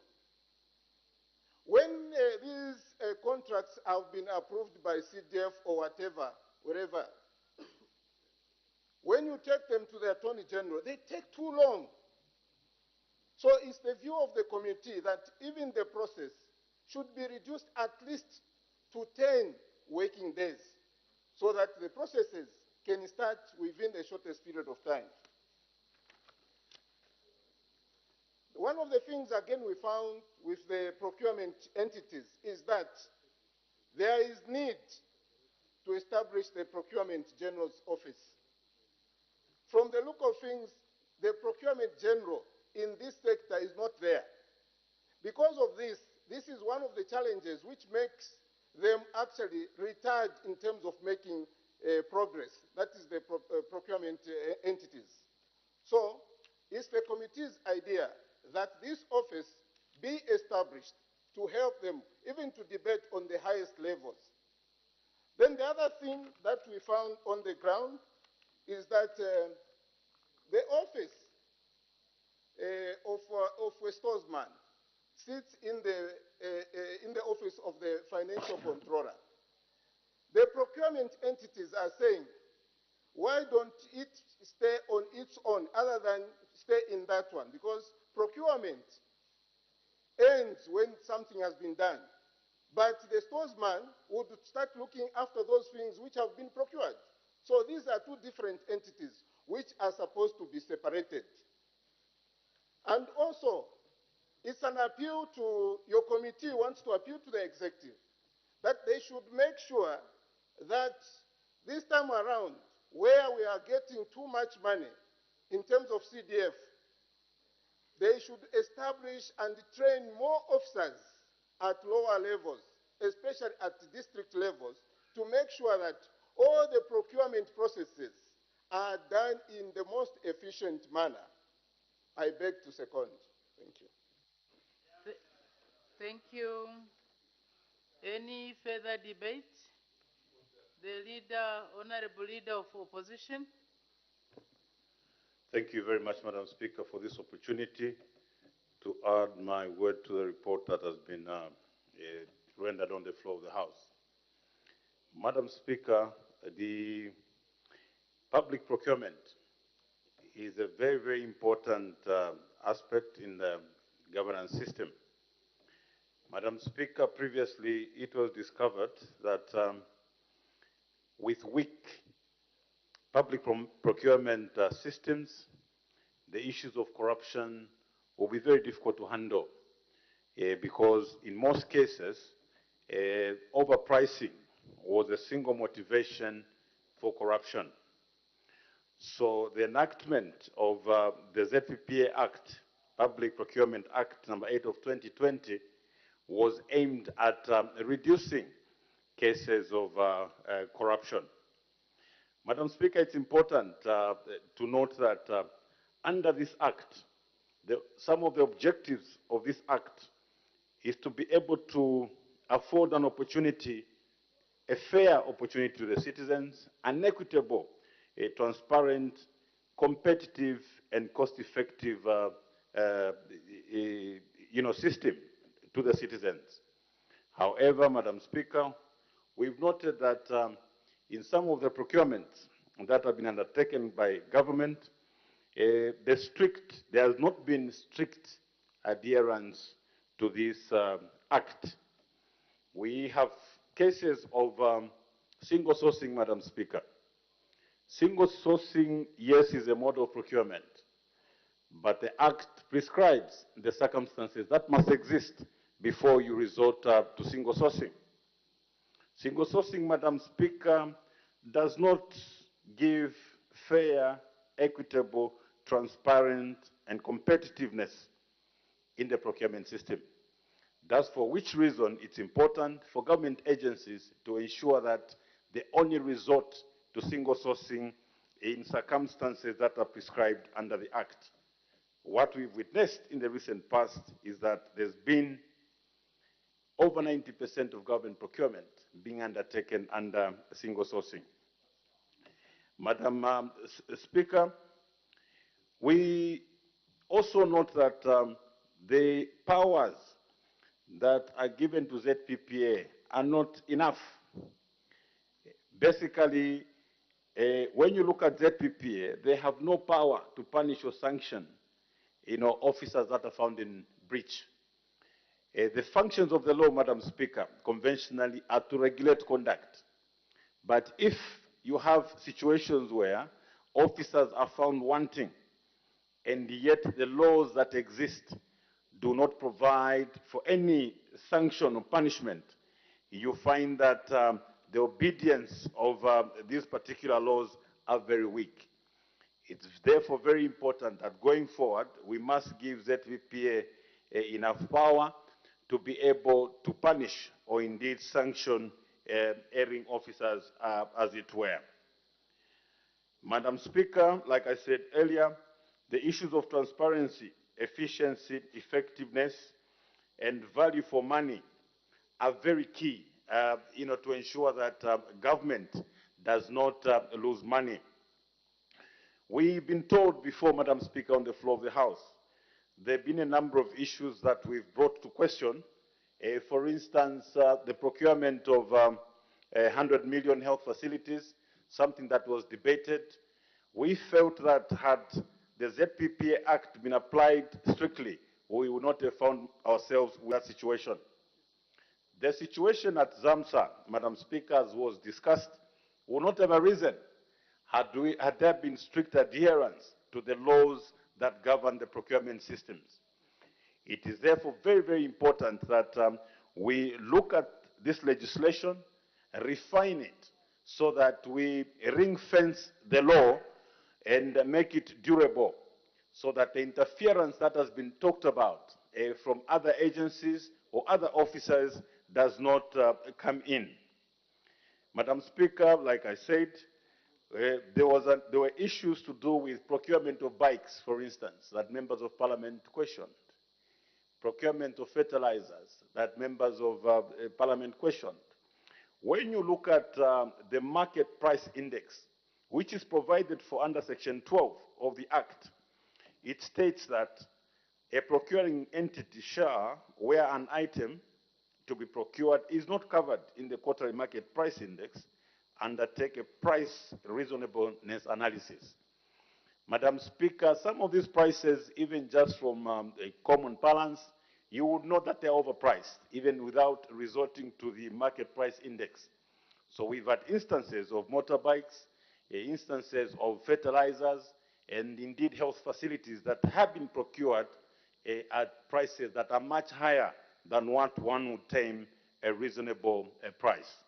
So it's important, Madam Speaker, even as I end, that we relook at some of these provisions, but most importantly, let us give power to the ZPPA to be able to punish and indeed sanction erring officers or anyone that avoids to follow the strict provisions that are in this particular law.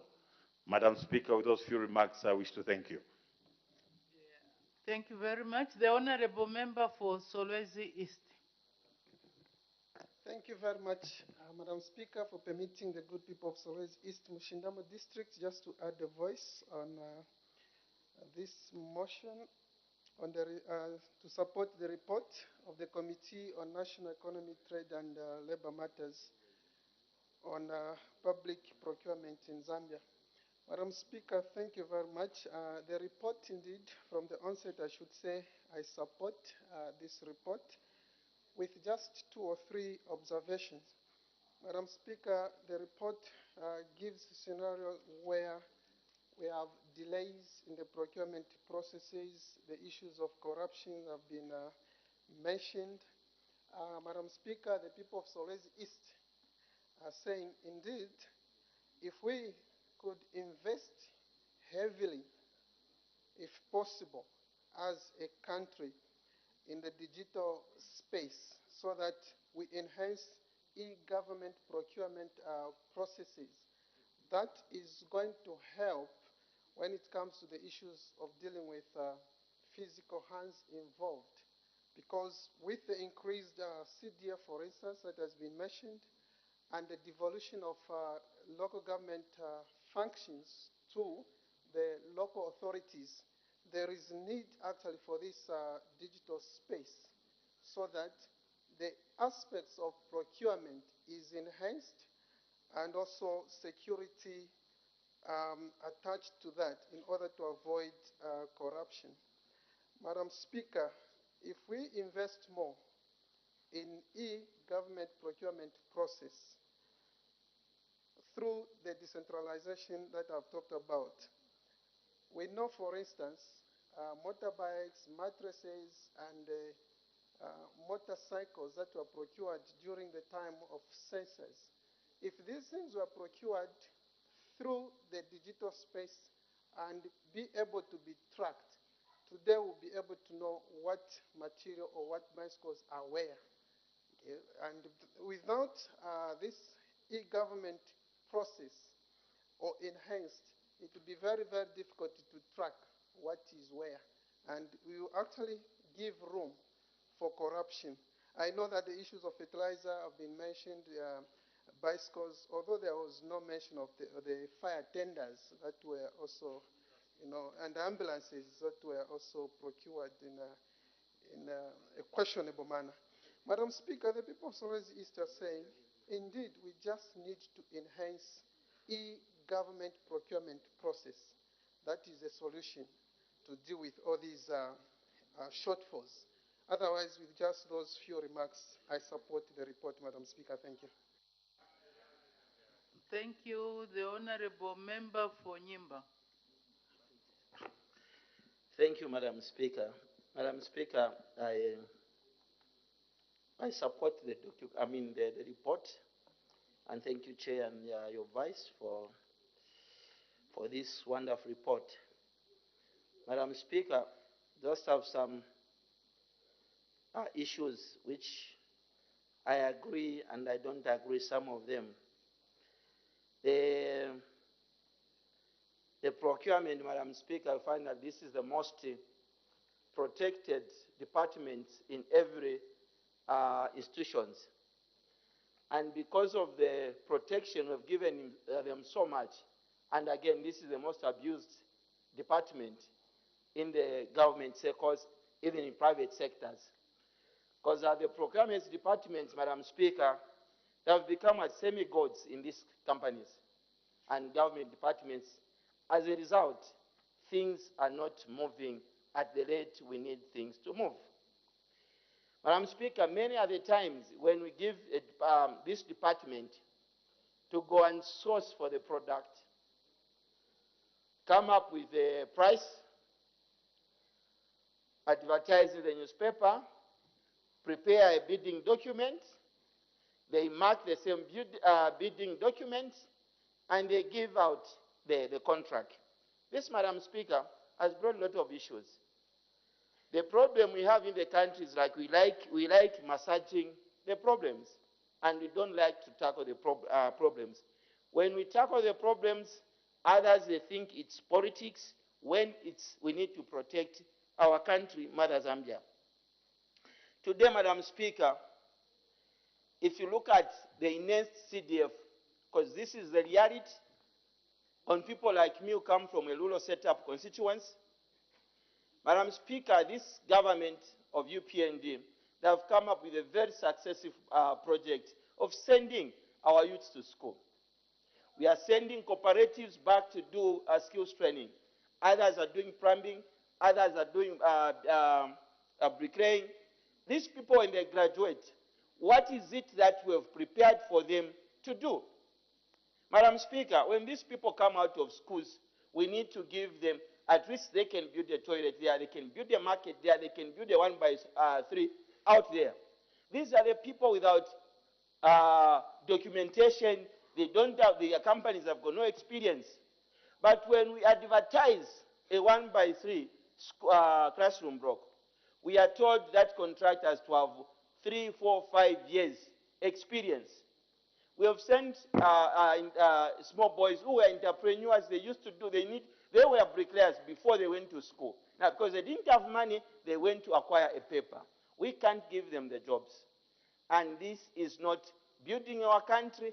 If we need to promote areas in the rural part of this country, let's see to it that we also train them the EGP process.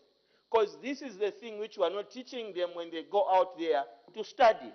And Madam Speaker, this has caused only people and bigger companies still accessing those jobs at a lower level. And the problem, it's us here parliamentarian, because we don't want to come up with a system which is going to empower our local people. Madam Speaker, in addition to that, if you look at the bidding document procedure, Madam Speaker, the documents needed, some of them basically, Madam Speaker, they are not needed. Somebody, Madam Speaker, in a rural setup like Nyimba, we know that Mr. Walia, Mr. Tembo, they are bricklayers, they built that building, they built that thing, but they didn't have this ZPPA issues, all those experience issues. They come up with a company. At experience, we tell them that they cannot work because their company is only newly registered. That is not helping us as a country.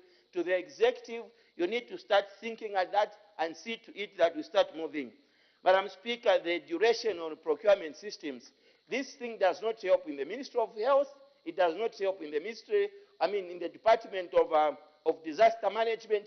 Madam Speaker, a disaster happens today. Then we send people to go and do a procurement system which is going to take 3 months. And we say we are going to sort out that disaster. It's not helping us. We need to start looking at emergencies. They should have their set of procurement system. Today, Madam Speaker, people are debating, questioning about Murovezi. Surely, that is a disaster. And we have a military arrangement in Mufrira, which can do that bridge within 4 months. But because of this procurement system, we are draining everything. Can we start looking at this as a country? A good number of you here, you have been to China and you know the China method. There are things you follow the procedure, they learn the 6 months procedure, and there are things which are emergencies which you need to move in as a country. Madam Speaker, let me end by telling the executive today that if we need the CDF projects to succeed, and if UPND, they need to make a name for themselves at the end of 2026, so that when they go out there to campaign, they can point at something. Let them go back to the district level, constituency level, and let's empower the locals. What we are doing today, Madam Speaker, taking 6 months, 9 months to procure a primary school, a 1x2, it's not helping anyone. And this, it's a simple thing. We have given so much power to one person in each and every department, and that's a procurement officer. He can decide when to press a bidding a tender. He can withdraw a tender. He can set the date of sitting. We need to start looking at that. Otherwise, we will end up, the next government also will be pointing those people, and it will be very sad that Honorable Nzovu, when he's sitting at the left and they point at him that you never worked, and when the man is really working. Thank you, Madam Speaker.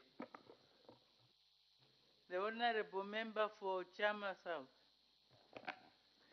Thank you, Madam Speaker. Madam Speaker, for me, at times I wonder whether as a nation we cannot develop and devise systems which can work in our environment, particularly to do with procurement. It's like as a nation or as a people, we are more concerned with the fear of unknown. Your report is very clear. Just to, for example, procure one earth-moving equipment. You are aware, Madam Speaker, that CDF has been increased by this government from 1.6 to 27 million. 28 is not yet disbursed, but pronouncement, Madam Speaker, is to 28 million this year. But if you go around these councils, Madam Speaker, we are still struggling as a nation to spend the first 27 million. In most councils, this money is still sitting. What is more worrying, Madam Speaker, are the requirements that these council officials are asking for. For example, new youth clubs or indeed companies are finding it very difficult to participate. And yet the President has been very clear. He has stated that the money that is going into these constituencies should actually be going to the people in those constituencies. That is the reason why we have skills development, to equip our youth, attain the skills, so that they should be able to give a service and thereby improve their livelihood. It takes not less than 7 months to just have a single procurement, in spite government putting in place what is called streamlined approval processes for CDF. The reason is very simple. Most councils will not sit procurement committees will not sit until Anti-Corruption Commission official is there. If I'm to ask you, Madam Speaker, and everyone, are these offices decentralized? Are they present in our districts? The answer is no. They are only in provincial headquarters. And how many officers are there to attend, for example, to Eastern Province, which has more than 18 constituencies? Western Province, which has more than 15 constituencies. It will take at times a year. These are impediments, Madam Speaker, which I believe the policymakers should be working on. We have invested heavily in e-governance system. Are we reaping the benefits from the money that we are putting into these systems? If we still need the physical presence of the Anti-Corruption Commission, for example, because it's one of the stumbling blocks. When I asked to say, CDF sat and approved this, why are you not procuring? They will say, we are still waiting for an official from Chipata to come and sit in the procurement committee. Until that is done, that is when we can procure. Madam Speaker, as good as this program is, I want to repeat, if we do not streamline the systems, it might take another 5–10 years for the people to feel the impact of this improved and increased CDF. And that might come with its own consequences, politically. So, Madam Speaker, for me, I'll be submitting that as a nation,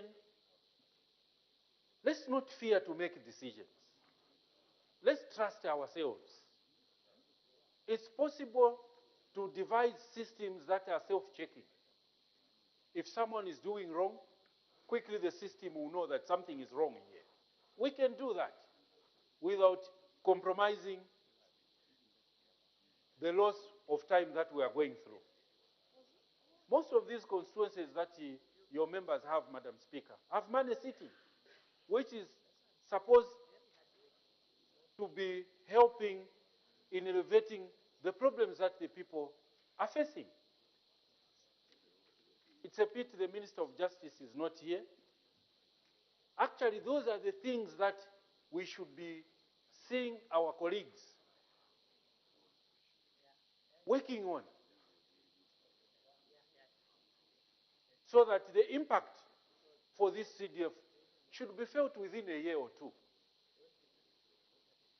As I said earlier when I was giving a vote of thanks, this money is there, it's sitting. Why should we allow this money sitting when people are going through difficulties because of procurement challenges?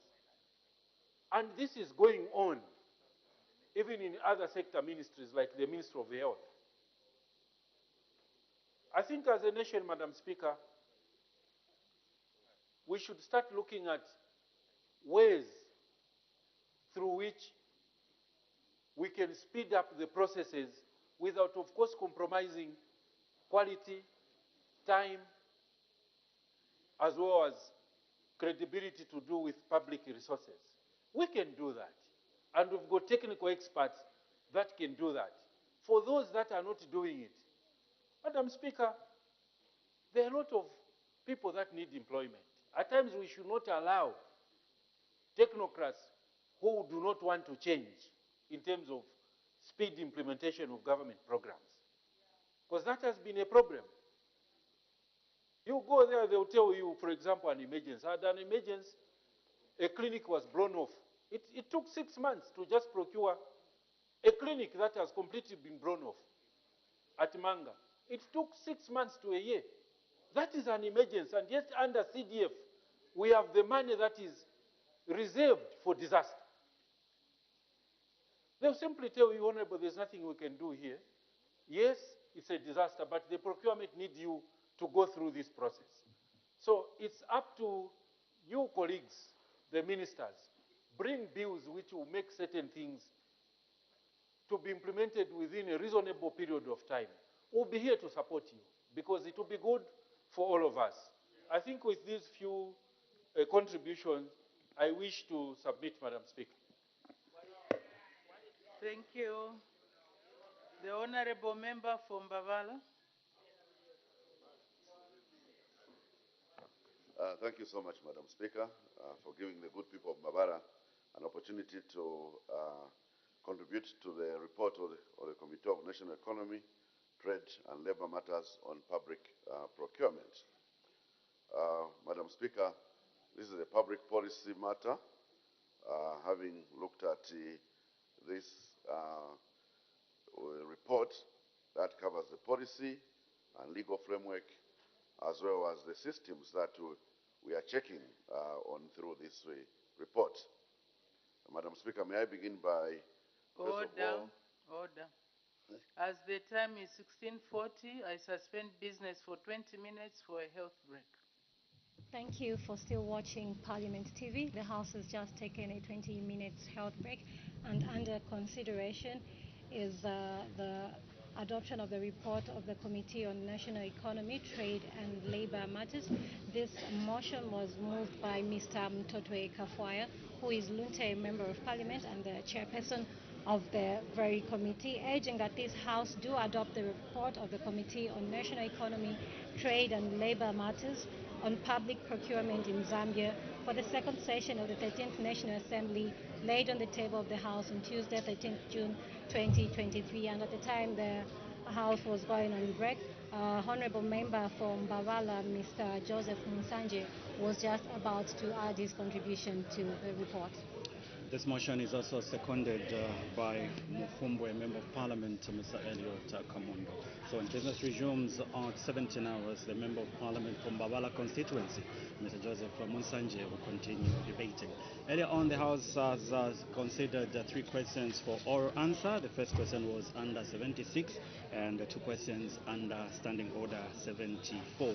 And when business resumed at 14:30, Madam Speaker did make an announcement, and in her announcement, she communicated to the House that she had received communication to the effect that in the absence of her Honour, the Vice President, who is attending to other government business, the Minister of Defence, Honourable Ambrose L. Lufuma, MP, has been appointed acting leader of government business in the House from today, 20th June 2023, till further notice. And thereafter, Madam Speaker did permit the acting leader of government business, that is Minister of Defense, Honorable Ambrose L. Lufuma, to render a ministerial statement, that is to provide government position on issues raised during the interview of the Zambia Medicines and Medical Supply Agency Board Chairperson's statement on Diamond Television. We will get to the details of this statement at a later stage, but just now we break.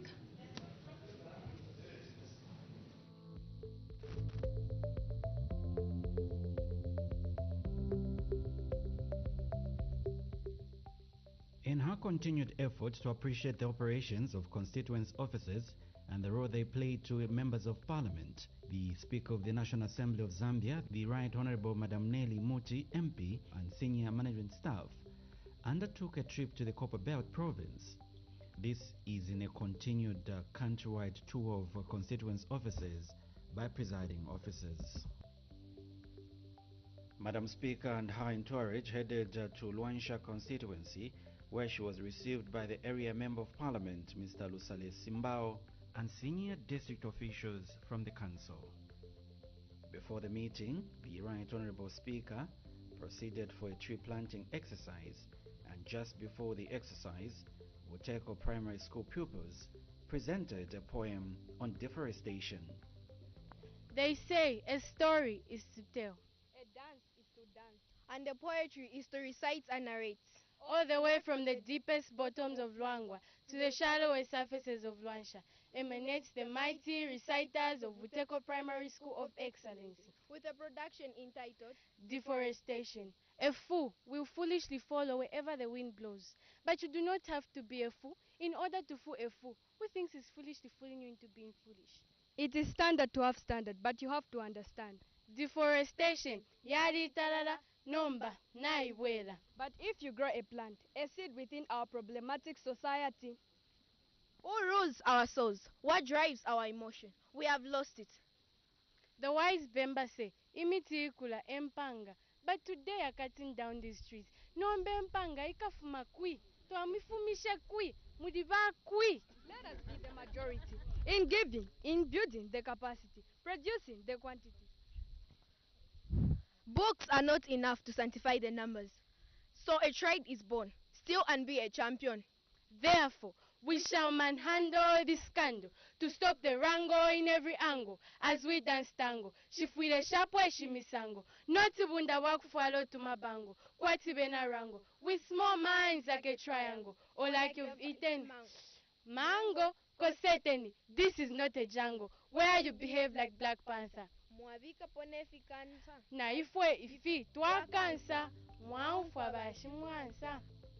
Madam Speaker and Mr. Simbao, with the help from Buteko Primary School pupils, planted some avocado trees at the recently acquired plot where the National Assembly is supposed to build an office. It is worrying to note that the country's socio-economic development is consistently being threatened by the recent changes in the climatic condition.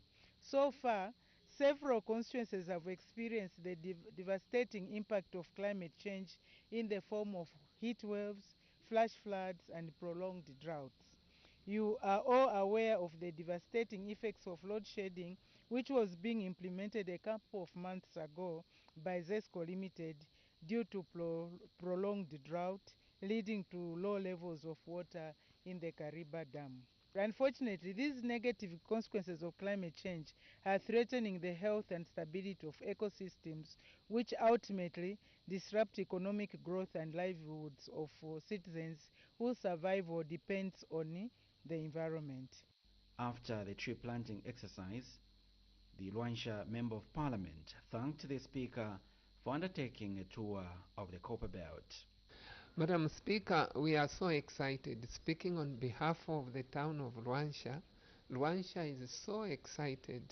Just the word, when the word went round that you are coming to Luansha, almost everyone wanted to come and see you. So we are very grateful that you have come.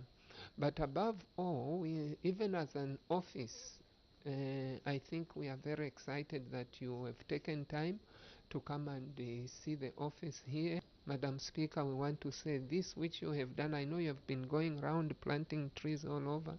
This is the right thing to do, looking at the way now trees are being cut down all over. And if you can be in the forefront to encourage us as members of Parliament, I think we will remain and encourage more people in Luansha to do that. During the interactions, the professional assistant, Mr. Jeffrey Ngulube, and his colleagues shared their experiences and made some requests and proposals to management.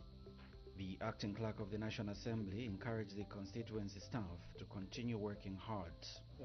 You have served under different members of parliament, and I think that you have shown. The fact that the member of parliament is ready to work with you is an indication that you've demonstrated that you can work and work as professional staff, work just the way we work. All of us are expected to be non-partisan, we're expected to be professional in our work.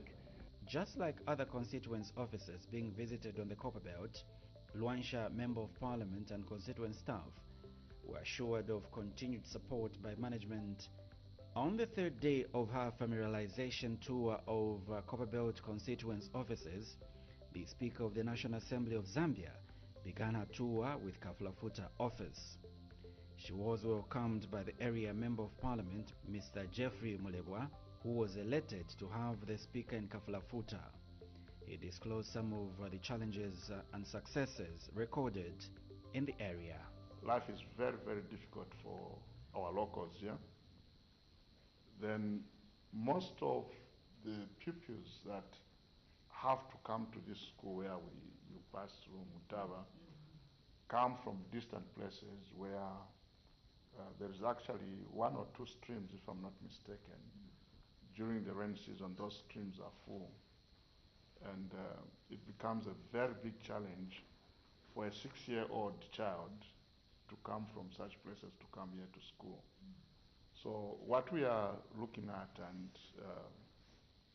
working towards is to take schools to where these villages are. And we have one medical facility at Mutava, just close to the school where you came through. So the challenges that we have are so many. As a constituency, I think that we are doing very well in the sense that we've got structures that some which were half built, which we've managed to complete. We have a school in Wiantanshi, 1x2, which was incomplete when I came into office. It has been completed by the CDF. Then there is a place called Katonte from here, where again, it's very, very difficult to get there. People are completely isolated in Chikoka. They haven't had a healthy facility for some time, which is there now. There was no facility for the women that are in labor. I'm glad to report to you, Madam Speaker, that since I came into office, we've had that structure done, and we commissioned it. The Honorable Madam Speaker encouraged the area Member of Parliament to engage the local people and improve the status of Kafulafuta constituency. Through the constituency fund, you can talk with the community and see how you can make this place a bit homely and appear permanent. After planting trees at Kafulafuta constituency office, the Honorable Madam Speaker left for Kabushi constituency, and she was warmly welcomed by the area Member of Parliament, Mr. Bernard Kanengo MP, and all the councillors from the 8 wards in the constituency. The Kabushi meeting comprised members of staff from Bwana Mkubwa and Ndola Central constituency, whose members of parliament were engaged with other national assignments. Just to show the significance of tree planting, Madam Speaker braved the rains. After the planting exercise, Mr. Bernard Kanengo, MP, thanked the Speaker for touring constituencies and planting trees to reverse the effects of climate change. I want to recommend you for the initiative that you've taken to visit our constituencies. As earlier on you said you want to interact with the staff. At the same time, I think as a country, as a province, as a constituency, we've got a calamity in front of us, and that is global warming. The initiative of planting trees, Madam Speaker, it will help us to reduce the challenges of cyclone and other things that we are facing globally. Elizabeth Chitambala is Kabushi Acting Professional Assistant and highlighted some of the successes the constituency has scored. So far, the achievements that I've seen after the establishment of this office is it has improved the member constituency interaction. It being the office that represents the constituency in our constituency. So it is also working very hard as an information center.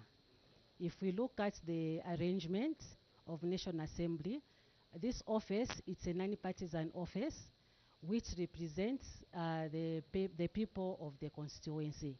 So it being the information center, I can say that from the time of inception up to now, I can just give just a bit background. I was trying to compile my report yesterday of the quarterly report.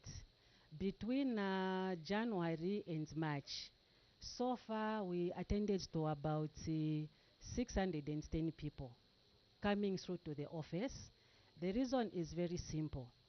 CDF has really brought improvement. It has really brought massive production. It has really brought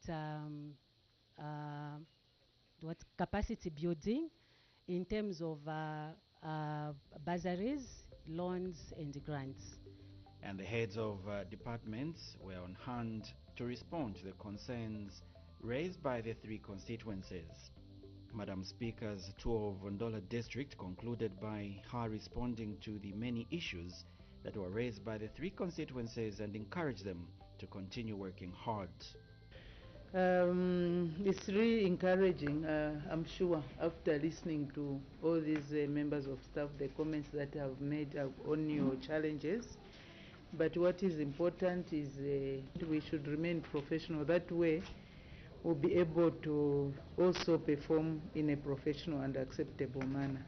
After Ndola district, the head of the legislature proceeded to the once viable mining district, Luansha, and visited Ron constituency.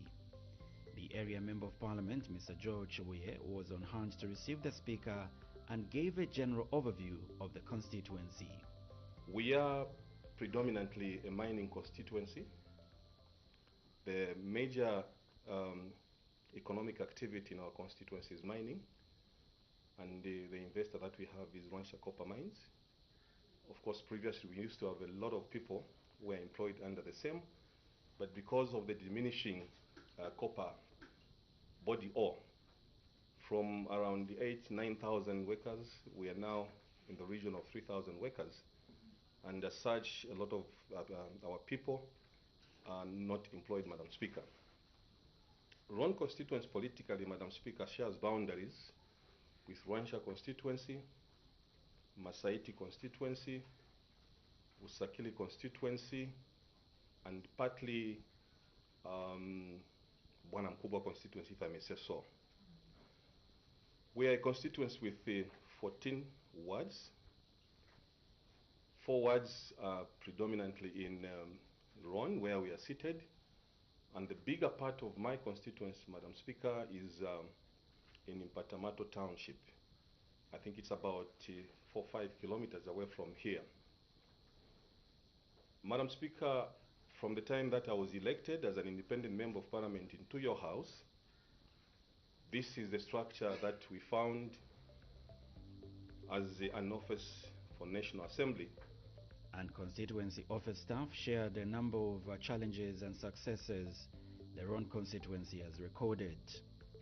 The Honourable Speaker responded to some salient issues that were raised by the area member of parliament and constituency staff. After Ron constituency, the Speaker of the National Assembly arrived at Usakile office in the late hours. The Usakili office hosted staff from Kamfinsa constituency, whose member of parliament was committed with other duties. The Speaker of the National Assembly proceeded to plant trees to actualize the pledge made during the 144th Interparliamentary Union in Indonesia, where each member of parliament is supposed to plant at least 1,000 trees to help reduce the impact of climate change. We are losing about 270,000 hectares of trees every year through mining, and Copper Belt is a mining area, through agriculture activities, through charcoal. We've seen a lot of bags and bags of charcoal on the street. That is all our trees that are going. If we don't have sufficient trees, we'll not be able to reduce carbon emissions. And for all of us to survive, we need to have less carbon emission in the atmosphere. So we need to plant trees, and we are encouraging all honorable members, please do plant at least 1,000 trees. We can do this in conjunction with the schools, hospitals, civic centers, police stations. In Ron, we planted some trees at a police station. So if we all plant trees with the children is it Mpongo or Masaiti, we were planting trees with the children. I think it was in Mpongo. So if we can involve everyone in the community, we'll be able to protect our environment. The members of parliament and constituent staff have shared their challenges. It is up to the National Assembly of Zambia management to deliver on the many promises they've pledged if these constituent offices were to serve its purpose of bringing parliament closer to the people.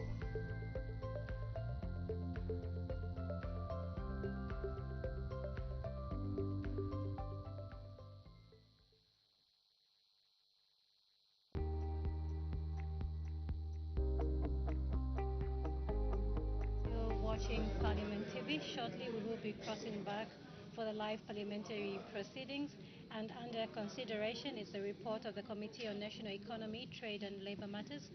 This motion was moved by Mr. Mtoto Kafwaya, urging that this House do adopt the report of the Committee on National Economy, Trade and Labour Matters on public procurement in Zambia for the second session of the 13th National Assembly, laid on the table of the House on Tuesday, 13th June 2023. And it was Mbavala Member of Parliament, Mr. Joseph Munsanje, who was on the floor of the House just about to give his contribution when the House went on break. Dr. Kalila will move a motion, adopt the report of the Committee on Health, Community Development and Social Services, urging the House to adopt the report of the Committee on Health, Community Development and Social Services on the review of the operations of the Zambia Flying Doctor Service and the Social Cash Transfer Program for the second session of the 13th National Assembly, and this document was laid on the table of the House on Tuesday, 13th June 2023. Remember, at the time business was interrupted, the House was considering a report. Crossover.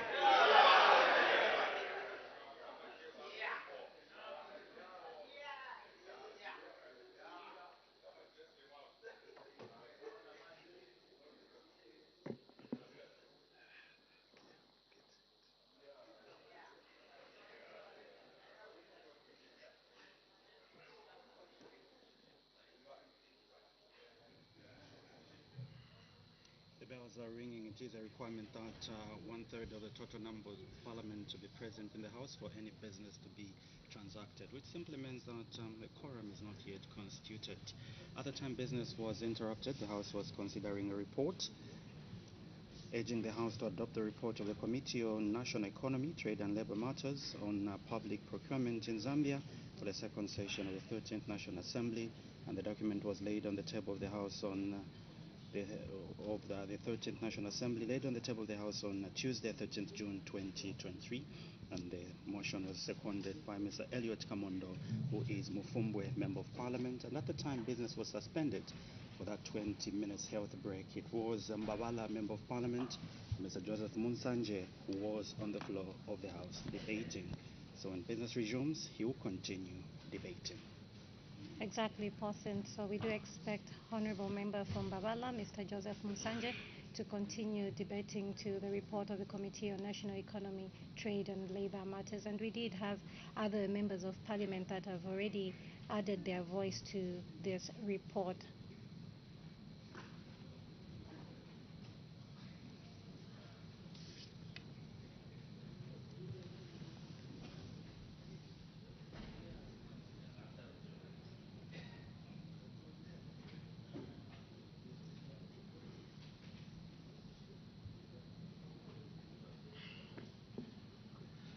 When business was suspended, the House was considering the motion moved by the Honourable Member for Lunte that the House do adopt the report of the Committee on National Economy, Trade and Labour Matters on public procurement in Zambia for the second session of the 13th National Assembly, laid on the table of the House on Tuesday, 13th June 2023. And the Honourable Member from Mbabala was debating. May the Honourable Member continue. Thank you so much, Mr. Speaker, and welcome to this session. Mr. Speaker, I was indeed debating on the Committee of National Economy, Trade and Labour Matters on the issue of public procurement. And I wish to first of all commend ZPPA for the capacity building program they are doing this week. I saw that my district, Choma, is one of those they have advertised for their public capacity building. However, Mr. Speaker, I wish to ask ZPPA, I think, to centralize further and involve both their functions. For example, on CDF, we want those functions to be the constituency office as well of procurement. But I also want to indicate that we need the capacity building to go deep into the constituencies so that they can train as many of our local people as possible, especially with the presidential directive to localize things and build the capacity of locals, as vetted by my colleagues, where we want to ensure that those resources stay in the constituencies. Mr. Speaker, you will note that most of the bidders and the bid requirements are actually favoring the same old bidders that participated in a lot of illegal activities in this country, the various planned activities that we have experienced in the country. As such, these are the same people with the money to buy these tender documents at 1,000, 3,000, and so on, because they have got the money. And our startup people in the constituencies don't have that kind of money to be able to spend. Even the whole process of registration for our bidders is very expensive. It goes to about 3,000 to 6,000 kwacha for different categories. These are impediments or rigidities which need to be removed in order to allow for our people in the constituencies to register as bidders, as new bidders, and to simplify the process, Mr. Speaker, so that they can also participate in the national economy. Therefore, Mr. Speaker, the questions, does the policy and legal framework suffice? No, we can say that these need enhancement and amendment to ensure that it meets the times of today, especially the increased CDF, which is now at 28.3 million. These funds need to be spent efficiently and speedily. We are calling for speed in the delivery of CDF activities, and it is for this reason that I said we need to devolve some of these functions to the constituency office so that we can move things much faster and diligently. Mr. Speaker, we need to continue to remove the complexities of the bidding process. For example, bidders in the village are asked to have an Engineering Institute of Zambia registration for them to bid to do a toilet in my constituency in Babara. That should not suffice, Mr. Speaker. Those are the rigidities we need to remove because there is no need. We already have very well-known bricklayers. Where I come from, Macha Hospital has been built by local bricklayers, nobody from outside with Macha. Everybody who has built there is within Macha. When you look at the infrastructure, it's excellent. Well, that's what we need. We need apprenticeship certificates for those builders in the villages who are excellent so that they can then continue to bid for these things without these rigidities of asking for EIZ and asking for this and that 10 years experience and putting an astronomical fee. That does not help us. Therefore, I call for policy enhancement as well as legal framework to be amended, Mr. Speaker. Mr. Speaker, in supporting this report, I further go on to talk about the functions of the Zambia Procurement Authority, which I said need to be devolved further to the constituency office. And then on the challenges, I think we are talking about the localization challenges. Some of the procurement officers may not understand the guidance on localization, where the president is saying we must start from the ward. Every constituency, we first need to consider the bidders in the ward. These are the things that we need to see now in the various documentation. That we are looking at, first of all, bidders in the ward. We are looking at bidders in the neighboring wards. We are looking at bidders in the constituency. We are looking at bidders in the district. We are looking at neighboring districts, the province, and the like. Even if it's an open national or international bid, as long as it is supposed to be in one of my wards, my expectation, Mr. Speaker, is that we are going to start from looking at those who are domiciled in the ward, so much that these resources can indeed move fully from the center to the periphery in line with our decentralization and devolution policy. Mr. Speaker, I also want to speak on emergency work. The emergency work, the guidelines are missing because most of the times the councils for CDF, they don't seem to know what to do with emergency work. Works like spoken by my colleague there, that has been designated as emergency is still taking 6 months or more to be done, when it should take just a few days. We need to change this, Mr. Speaker, and give effective guidance so that emergency work can be done immediately as an emergency.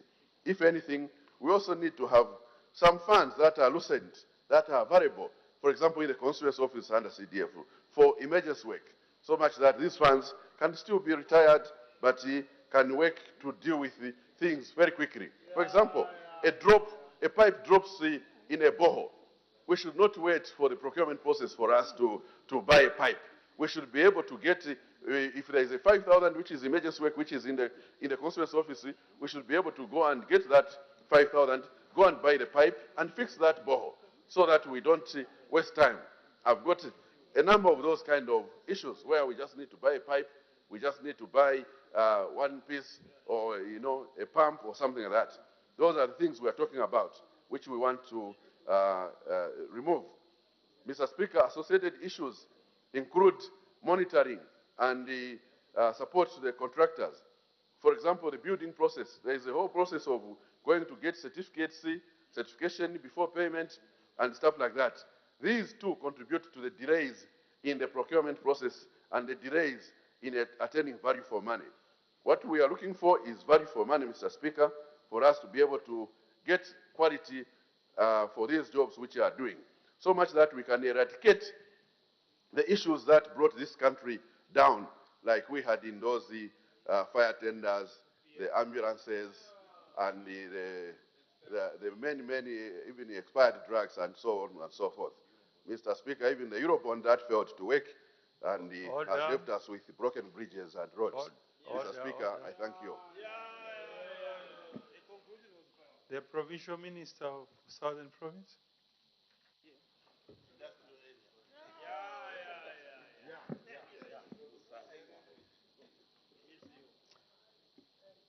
Thank you, Mr. Speaker, for the opportunity that I may add our voice on the motion on the floor of this House. And Mr. Speaker, I had to indulge in this discussion because of the passion I have for procurement processes and procedures in this country. As you may know, Mr. Speaker, not too long ago, the Zambia Institute of Purchasing and Supply honored me as a fellow.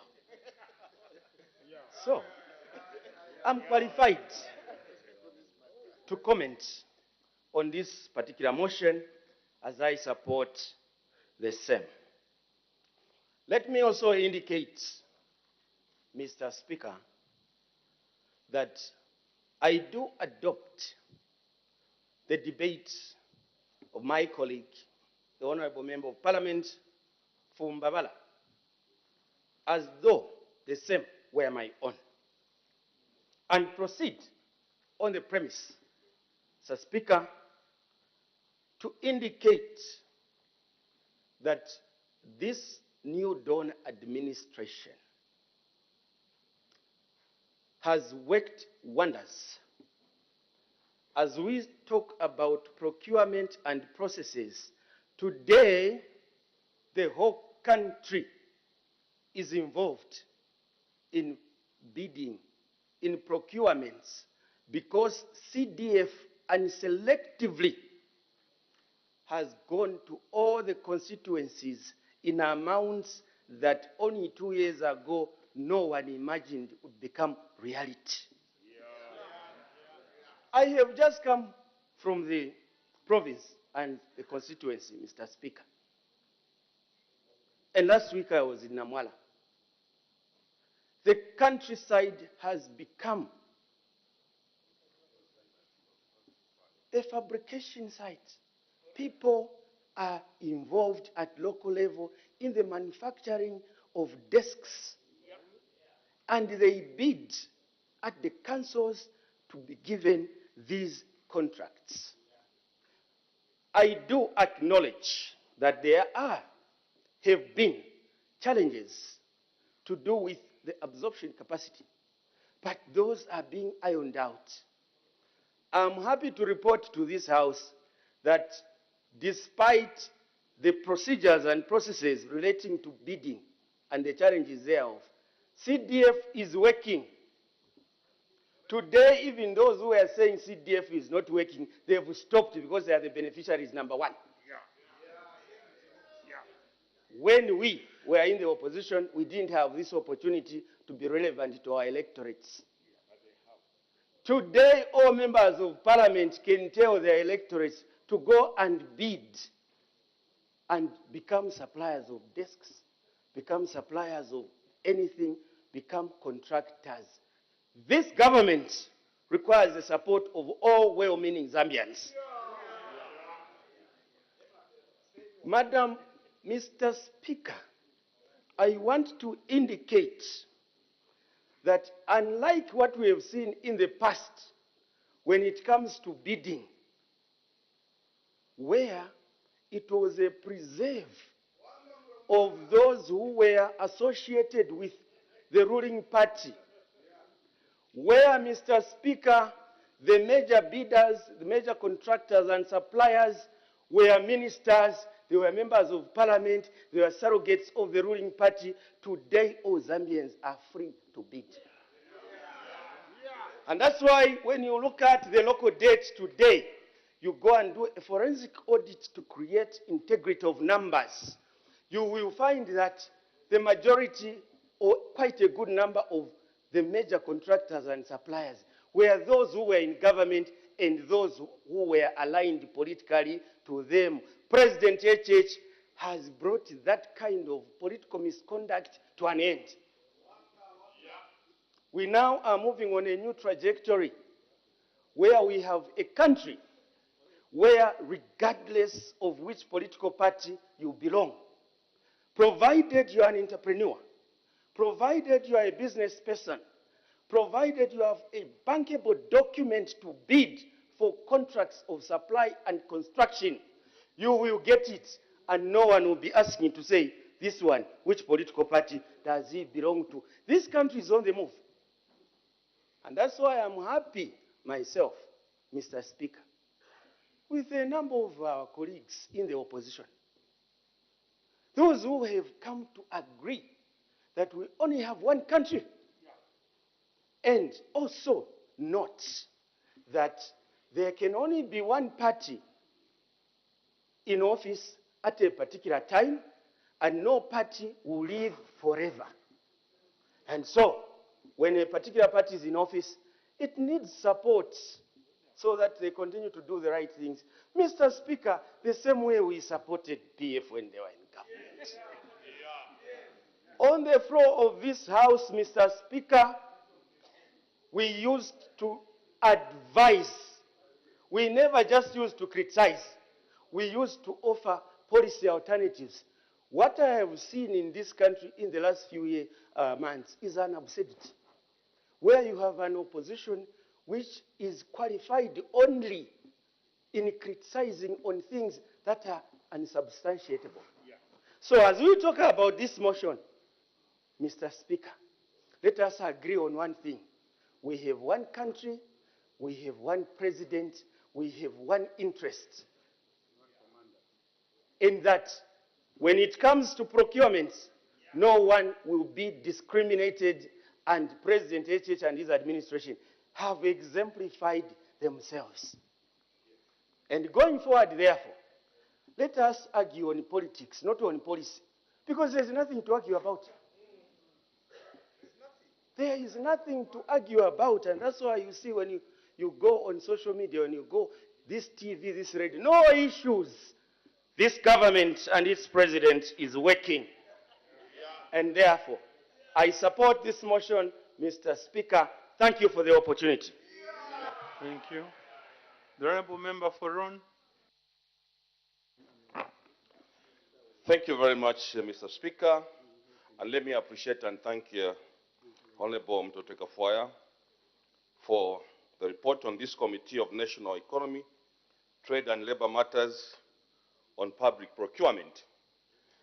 Mr. Speaker, let me begin by stating here that indeed CDF is a game changer. Mr. Speaker, if the CDF, as the grapevine is saying, that it's going to be increased, I can assure you that, as my Honourable Minister of Southern Province has stated, this countryside shall be a changed country in terms of constituency, in terms of developmental aspects in the constituencies. The government means well when they increase the CDF from 1.6 to 25.7 and later to 28.3. But, Mr. Speaker, when the CDF was increased, the President is on record, including the government, stating that the beneficiaries of this CDF were to be the people, especially on the grassroots. And the President categorically stated that the project component of the CDF, which is a major component, should be done by the people in the constituencies, and that is the contractors. But then there is too many challenges, Mr. Speaker, for the local contractors who were actually adulating when these pronouncements were made. Mr. Speaker, the procurement process is too cumbersome, is too tedious, and indeed is too boring on the part of people who are actually trying to jump on the springboard to ensure that they participate in this construction industry on the constituencies. Why should, Mr. Speaker, be so many statutory requirements for someone who is just starting as a contractor? Because we all start by one step. Just as the saying goes that Rome was not built in a day, we need to give space to the contractors who are trying to get on the bandwagon as contractors. Why should the procurement entities, especially the local authorities, be requiring a newly established company to produce, I know it's a statutory requirement, National Council for Construction, which costs about 1-point-something million, Engineering Institute of Zambia, which costs about 4-point-something million, NAPSA, workers' composition, all these things put together. And it's sad, Mr. Speaker, that EIZ, and I believe I should be bringing a question very soon, has actually gone a step ahead to go to the procurement entities countrywide and instruct the councils not to accept any bids that has got no EIZ. Where is EIZ drawing their mandate? Because they don't regulate construction industry. Mr. Speaker, this must be removed in order for the people down there to feel the benefit of this government, including me, because once a school, a clinic is built in my constituency, the people who benefit are the local contractors there. Mr. Speaker, we've been blamed as MPs that we are not doing enough, even when the President has pronounced that these jobs should go to local contractors. We have been blamed highly by local contractors that we are not helping them, that construction works are going to outside people from the constituencies. We need these lacunas to be nipped out of the bud. Mr. Speaker, I also want to bring it to the attention that it is indeed sad. Here is a situation, an institution, a local authority advertises a contract. And of course there is a bid lifetime of 90 days. This 90 days expires and people are made to pay for the bids. 1,500, 3,000. And at the end of the day, the council cancels these bids. And they say, they actually wash their hands and say they are not responsible for anything. And once they re-advertise this bid, again they want the same contractors to pay money again. We ask government to look into this. This is not fair. Because once you advertise, you cannot put a disclaimer to the advert. Whether the advertiser or the institution lacks something in the advertisement, they must take responsibility of that. Not where, when they know that they made errors, they cancel that contract, later on they re-advertise and they want contractors again or suppliers again to pay the bidding fee. That is unfair. In the same vein, Mr. Speaker, I want the government to take this seriously. It is just important that when you advertise and you don't secure that job, you must be given a debriefing. What do I mean? It is common sense that when I advertise, even when you are writing exams at school, you are given a statement of results. So when you advertise and you don't get it correct, the council, these institutions must be able to call the bidders and give them a debrief. This is what went on. You could not get this job because you erred on ABCD, because you missed on ABCD. Not whereby you just read that the job has been given someone, or you are passing, you find the contractor is on site working on that particular site. It is not fair. The government must take a look into that. Also, contracts must be given in a transparent manner. We are aware that this government is trying to be as transparent as it can be, But we want institutions, when bids are advertised, results come out, they must give a period of 14 days by standard. Advertise. Out of so many who bidded for this job, for this contract, these are the results, and the preferred or the responsive bidder is ABCD. So that if you have queries, you quickly run to the institution and put up your queries. Not where you just hear that the contract has been given. So we want government to work on that so that many people can benefit. Mr. Speaker, I want to say that indeed the procurement entity must be worked on so that a lot of people can benefit in this country. I thank you, Mr. Speaker, as I support this report. Thank you.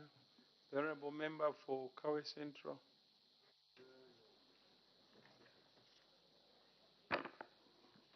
Thank you, Mr. Speaker, for giving people of Kawe Central to add a voice on the motion before the floor. The people of Kawe are almost saying, are we invisible? Maybe our bush is not working.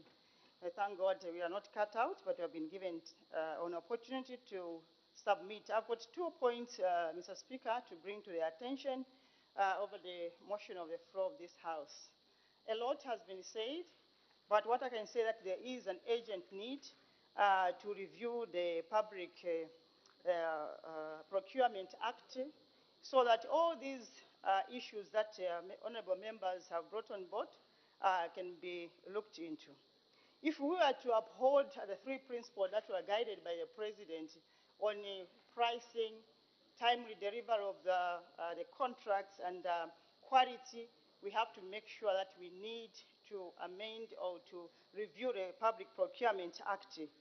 The other one that I want to bring to the attention of the House is the delay in approvals of contract by the Office of the Attorney General.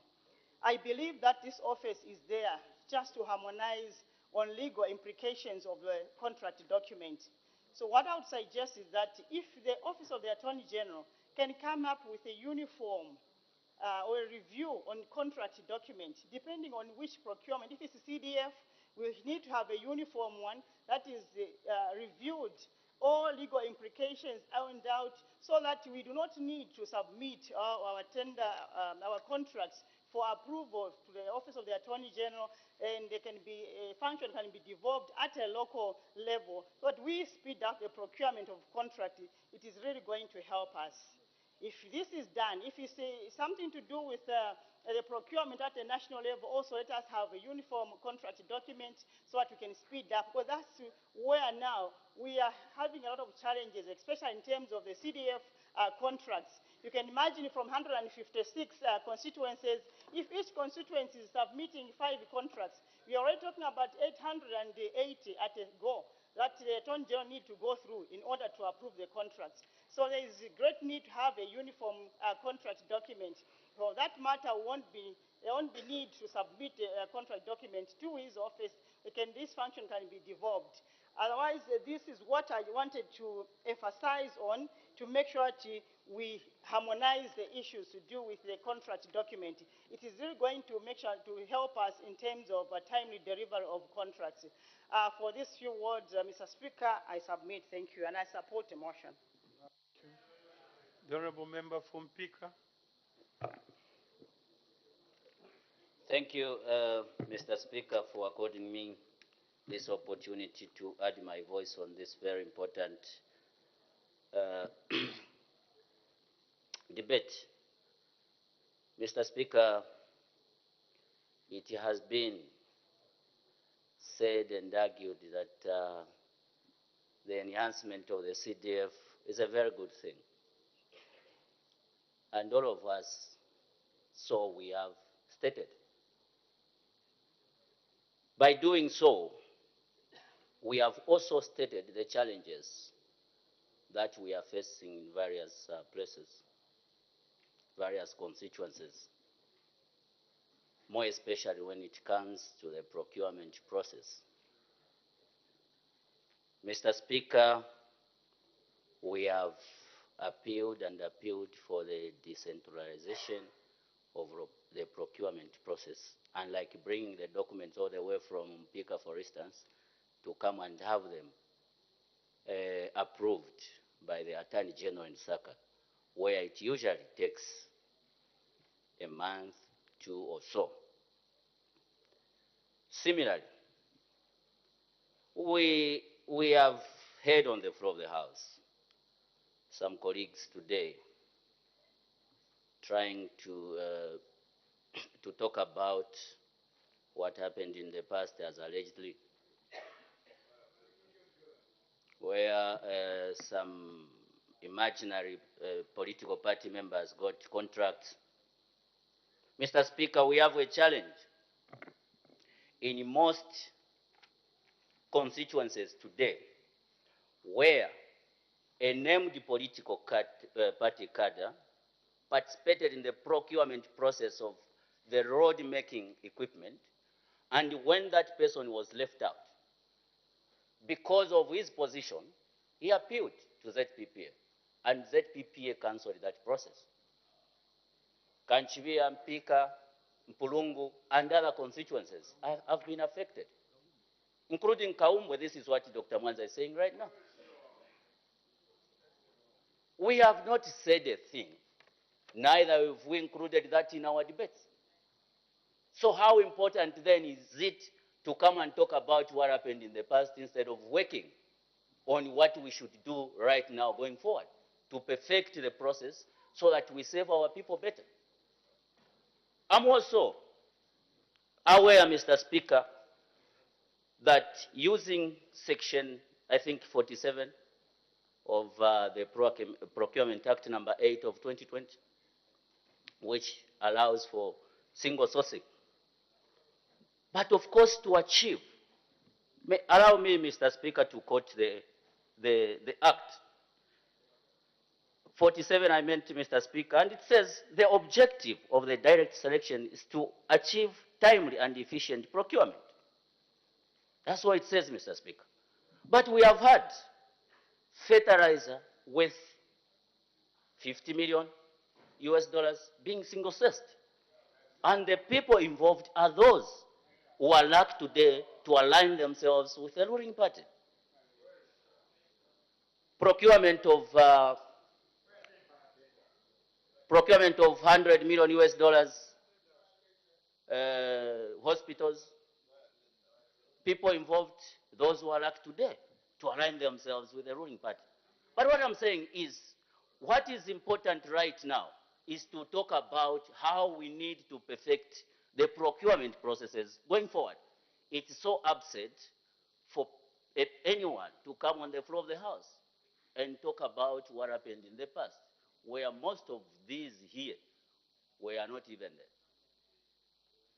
there. Mr. Speaker, allow me to also submit that, to suggest that those on your left, those in the opposition, whatever they are saying today, for someone who has become very arrogant because of the power they are enjoying, is upset.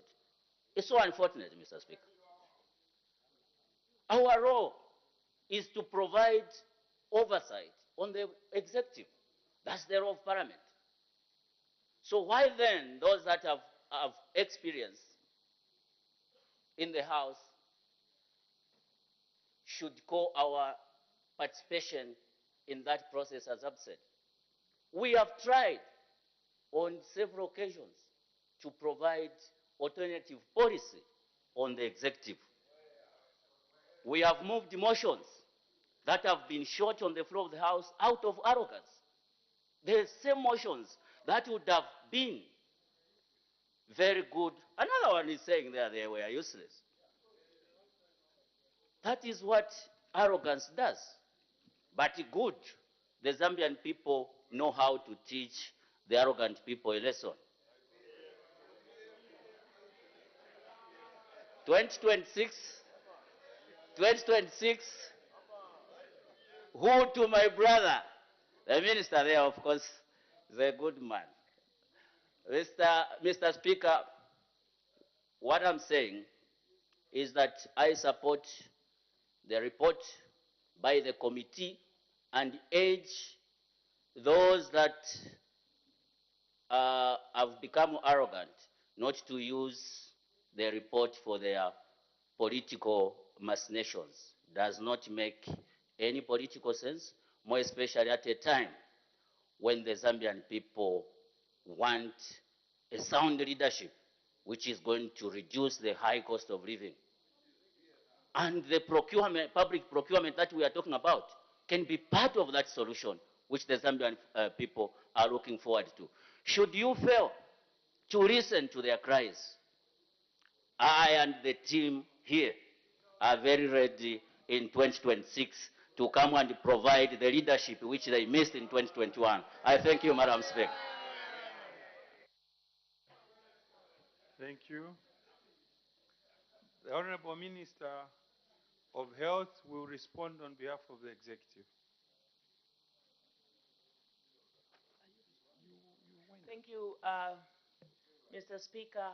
We have the Acting Minister of Health who will respond on behalf of government, but I just want to add my voice to this very important motion arising from the report.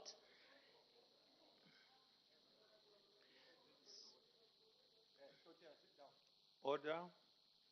The Honorable Minister of Health, she's responding in her acting capacity as Minister of Finance. So she's responding on behalf of the Executive.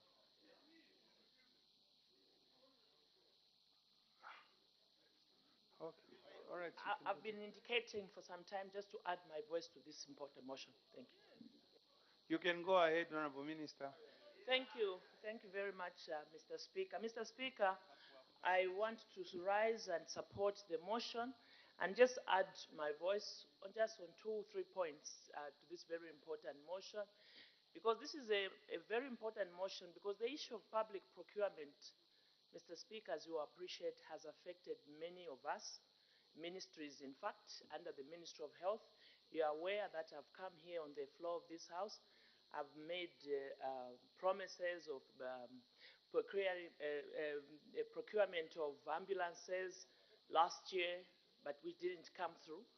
And I just want to say that what members have said, both on your left and right, is correct. And I wanted just to appreciate that, but to assure the members that as government, and speaking for Ministry of Health, we have taken steps to try and ensure that these delays are not prolonged to this extent. And obviously this would also involve issues of reviewing the ZPPA Act, which members are calling for. And I also wanted to say that my hope is that when that time comes, members on your left and right should really support those changes that will come. And speaking for health, we cannot treat health like you treat roads. Roads can wait, but issues of health can never wait. And therefore, it will be necessary that in the amendments that will come here, we remind each other that health is such a critical sector that really cannot be exposed to these long and tedious procedures, as some of the members have talked about here. I also want to say that when procedures become so lengthy, it is actually a recipe for corruption. And in the process, we have seen corruption indeed, because when you complicate an issue, just know you are making the smart boys, not girls, but boys, to use loopholes to make money. And in the process, this government and successful governments have continued to lose money because of these tedious long procedures. But I also wanted just to remind the members that this administration is implementing the decentralization policy, which is an odd policy and supported by all successful governments starting, I think, 2 decades ago. So sometimes I wonder, how did we come up with such an act? An act which forgot about the decentralization policy and brought all the power to Lusaka, to the city of Lusaka, both in terms of legalities, meaning Ministry of Justice, even when it comes to ZPPA itself, even when it comes to Ministry of Finance, you find that one has to come back from Chama, must come to the Ministry of Finance to seek for authority. And the same person also has to come to Ministry of Finance, Ministry of Legal to seek support. Again, the same application has to go to ZPPA, apart from the processes that are happening at the local level. I want to believe that indeed the implementation of the decentralization policy will go a long way in giving power to the people at the district level. And not just power, but also matching resources, as we have already seen now, obviously, with the financial decentralization. And personally, having been an advocate of decentralization for the last 3 decades, I'm so happy that at last we have a government that not just talks, but walks the talk.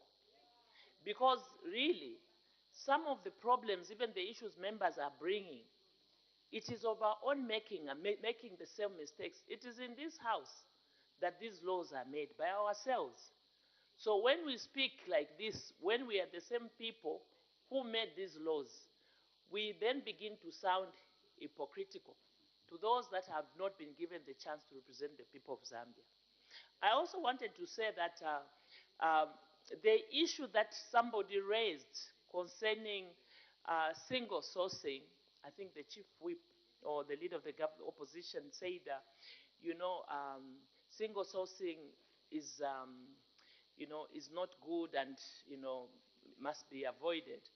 But he did recognize that single sourcing is also legal, except, of course, as he rightly put it, it has to be for a valid reason, good reason.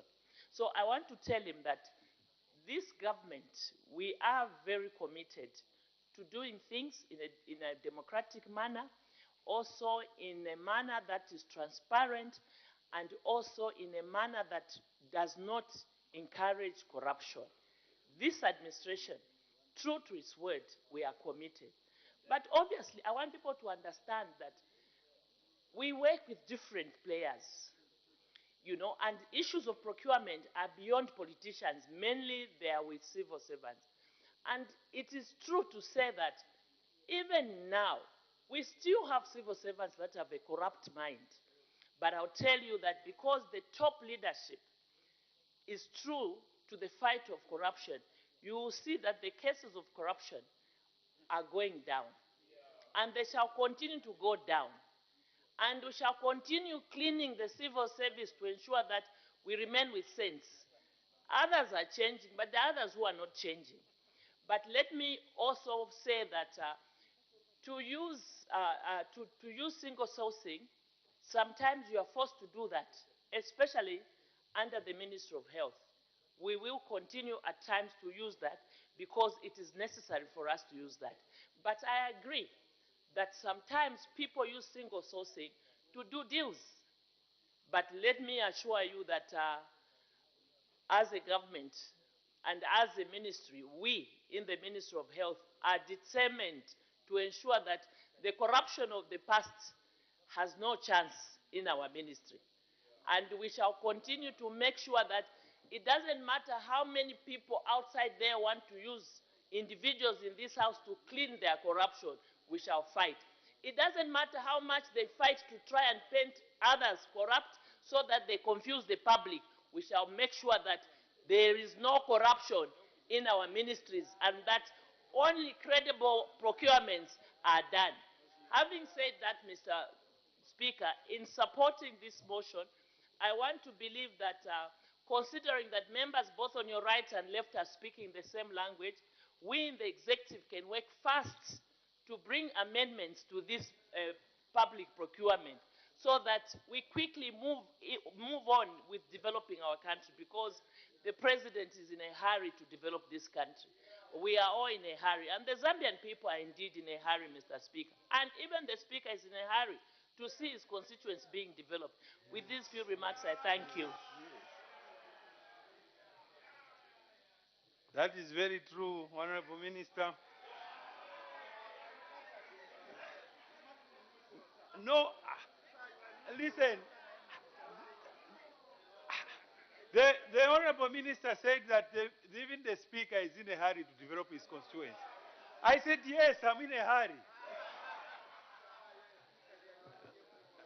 May the Honorable Acting Minister of Finance.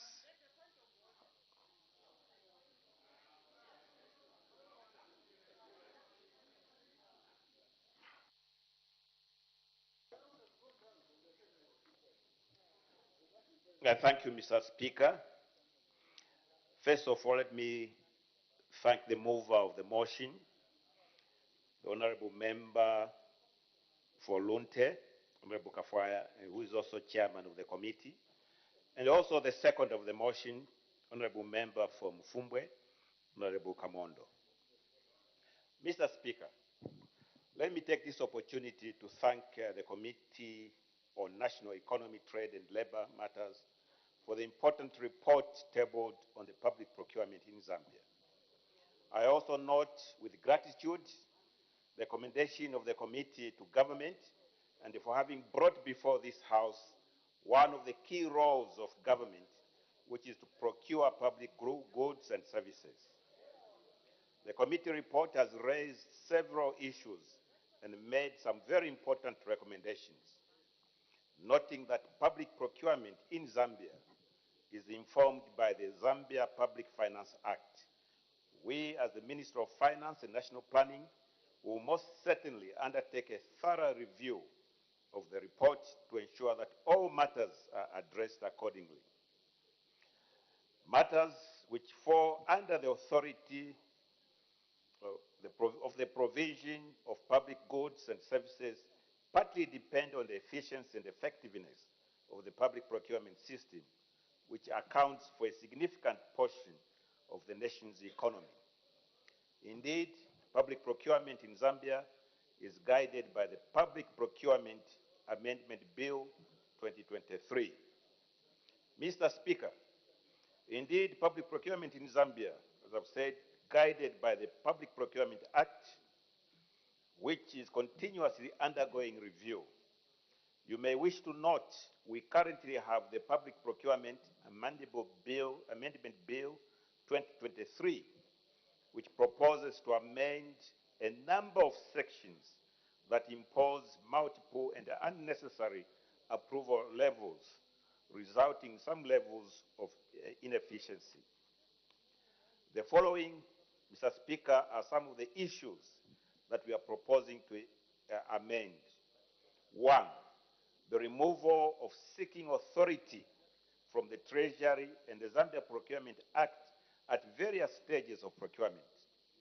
The amendment is proposing for procuring entities to obtain such approvals through the appropriate approval authority, who can be either the controlling officer or the procurement committee. Number two, another key amendment relates to clearance of contracts by the Attorney General, and I've had a lot of debate on that this afternoon, where procuring entities will now only be required to submit contracts for tenders that are above the threshold for simplified bidding and simplified selection procurement methods to the Attorney General for legal advice. So they have to reach just a certain threshold. This will enhance efficiency in procurement processes, especially for CDF projects. Number three, enhancing efficiency in the public procurement processes is to enable procuring entities to commence procurement proceedings once their budgets are approved, without the need for them to wait for actual receipt of the funds. This amendment will ensure that public procurements commence in good time. Four, the bill also proposes to allow both citizens and local bidders to participate in the procurement process in open national bidding. This will shorten the procurement process, as there will be no need to undertake a two-phase procurement process in the absence of successful citizen bids. To preserve positive discrimination to citizen bidders, a margin of preference shall be given to citizen bidders. Mr. Speaker, I am confident that the enactment of the proposed bill will assist government in ensuring that public procurement processes are conducted in a timely manner to enhance efficiency and value for money in the procurement process. Mr. Speaker, the purpose of procuring and tightening these bills and amending these bills is to achieve what the President of the Republic of Zambia, His Excellency President Hakainde Hichilema, has oftentimes directed, that all procurement in this country must follow the three criteria, which is the right price, the right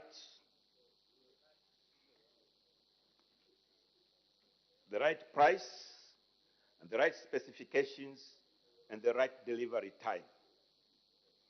My ministry, Zambia Procurement Authority, and other stakeholders will also closely review the findings and recommendations of the committee so that these issues are addressed appropriately. Mr. Speaker, I thank you. Any further debate?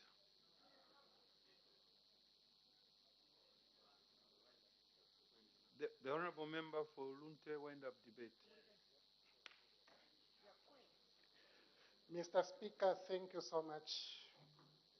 Mr. Speaker, this report has attracted 12 members, 3 of whom are ministers of government, signifying the importance of this report. Let me thank all the members who have made a contribution in support of this report. Mr. Speaker, I take note that CDF has been prominent in terms of the application of public procurement. I'd like to remind my honorable colleagues that CDF is important. 4.1 billion thereabout in the budget is an important amount.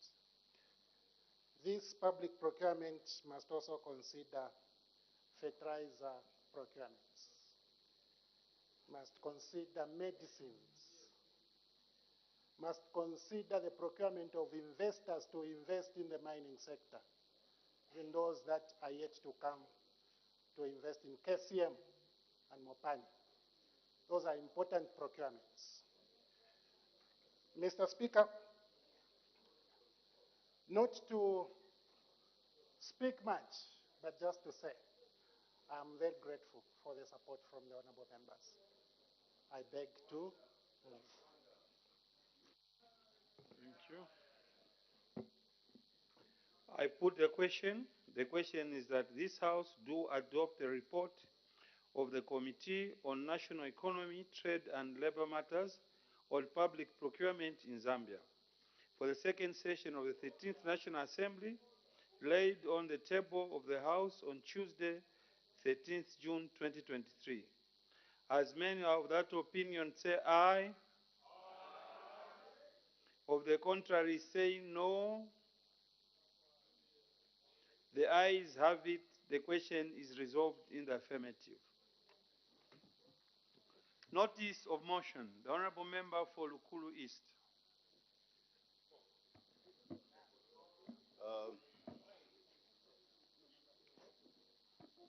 Mr. Speaker, I beg to move that this House do adopt the report of the Committee on Health, Community Development and Social Services for the second session of the 13th National Assembly, which report was laid on the floor of this House on the 13th of June 2023. Is the motion seconded? Yes, Mr. Speaker. Order. Order, order. Seconded by the Honourable Member for Kaumbwe. The question is that the House do adopt a report of the Committee on Health, Community Development and Social Services on the review of the operation of the Zambia Flying Doctor Services and the Social Cash Transfer Program for the second session of the 13th National Assembly, laid on the table of the House on Tuesday, 13th June 2023. Any debate? The Honorable Member for Lukulu East.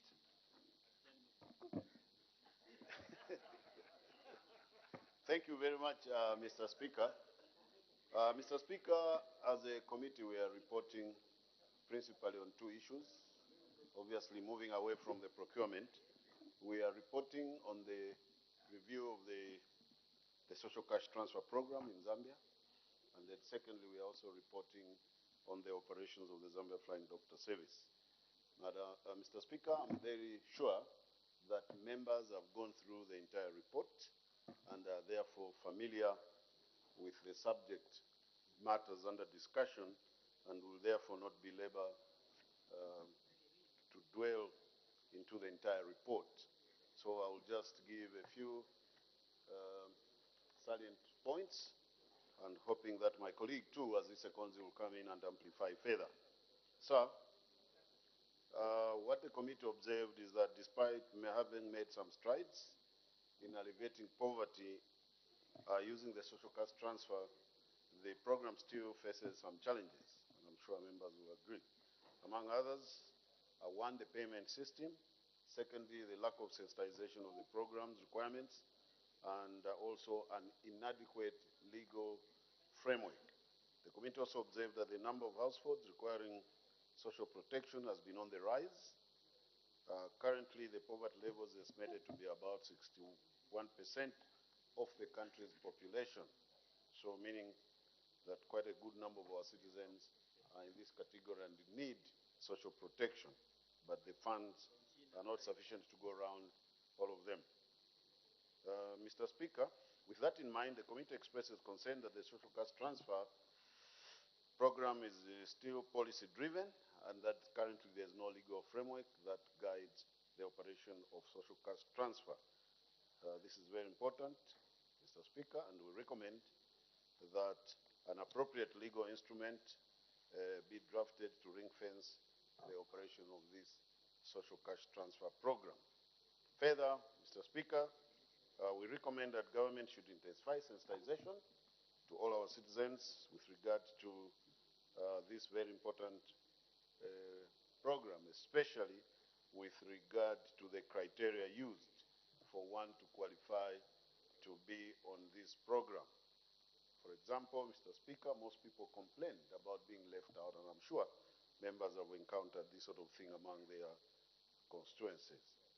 Being left out of the program because they were not aware of the fact that if a household has two or more people qualifying for the program, only one member of the household is allowed to be on this program. In addition, applicants of the social cash transfer program usually are not given feedback as to why they were left out, and so leading to many complaints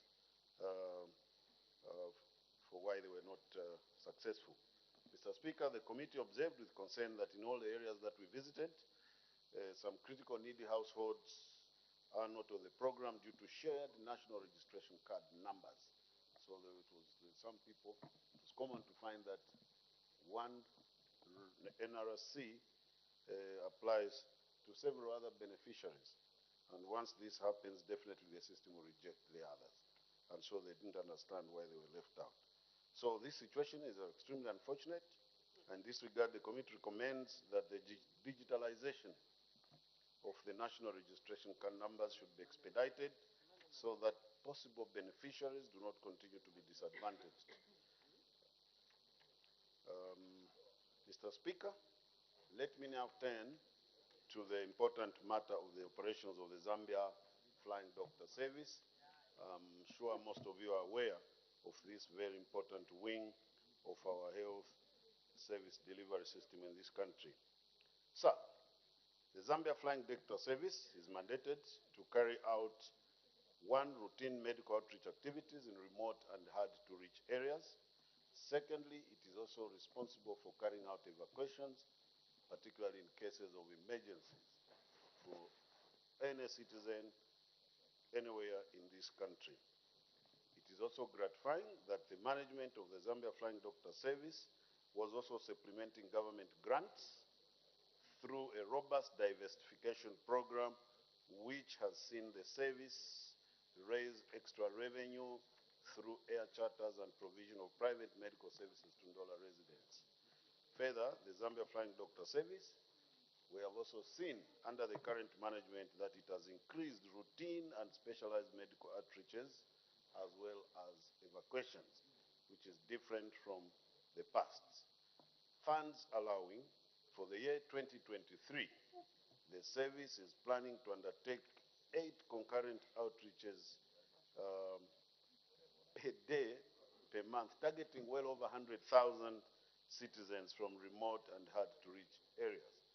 100,000 citizens in one given year is quite a lot of work to undertake when you compare to how it has been operating in the past.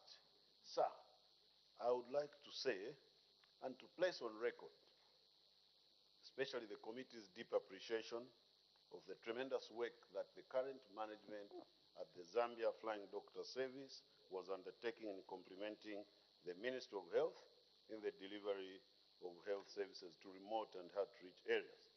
Basically, this was a service that was on the verge of collapse, with very little evacuations and outreaches that were being undertaken, but we have seen a tremendous turnaround, and as a committee, we take note and congratulate the management at the institution.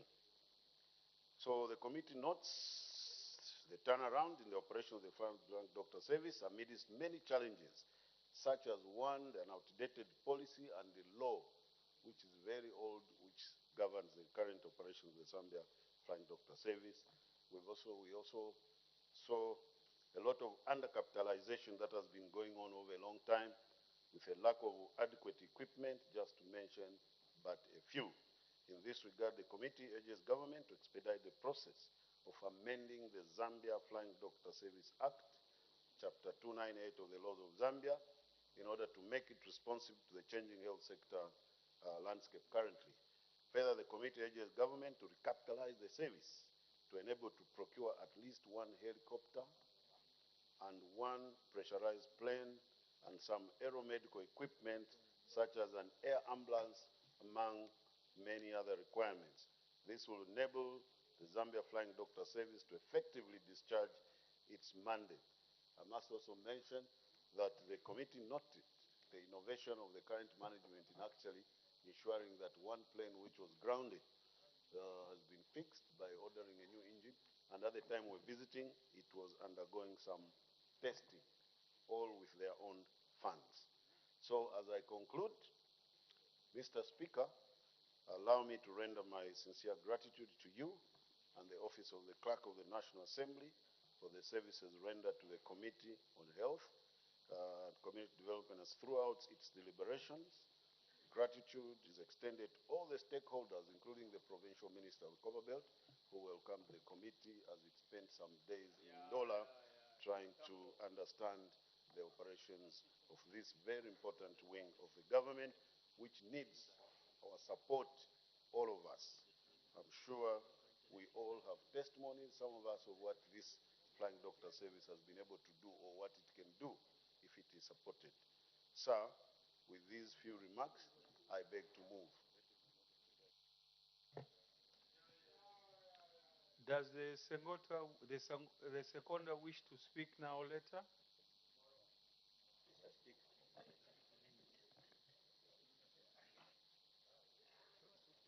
Now, Mr. Speaker. The honorable member for Kafumbwe. Kaumbwe.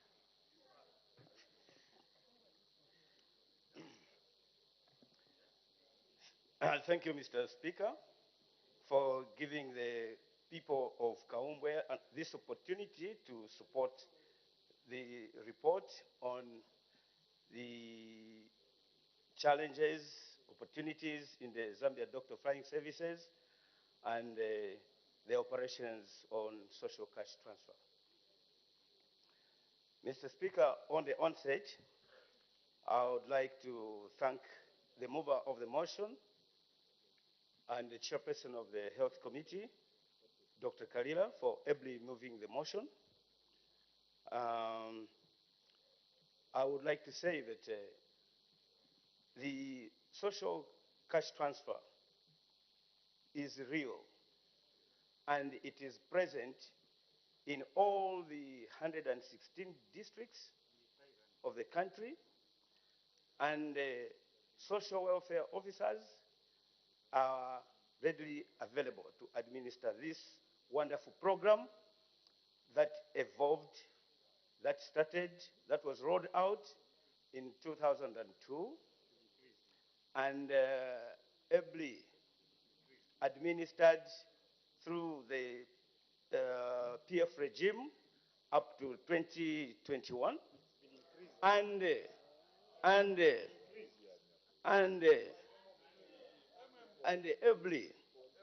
ably being perfected, ably being perfected in the New Dawn government.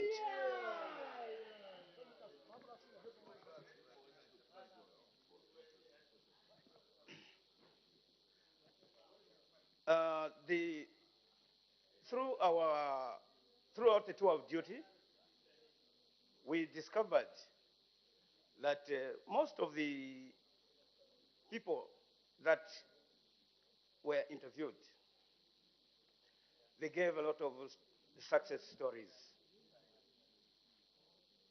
The social cash transfer, of course, it has been increased from 200 to 400 kwacha per 2 months, and for disabled, it is 800 kwacha.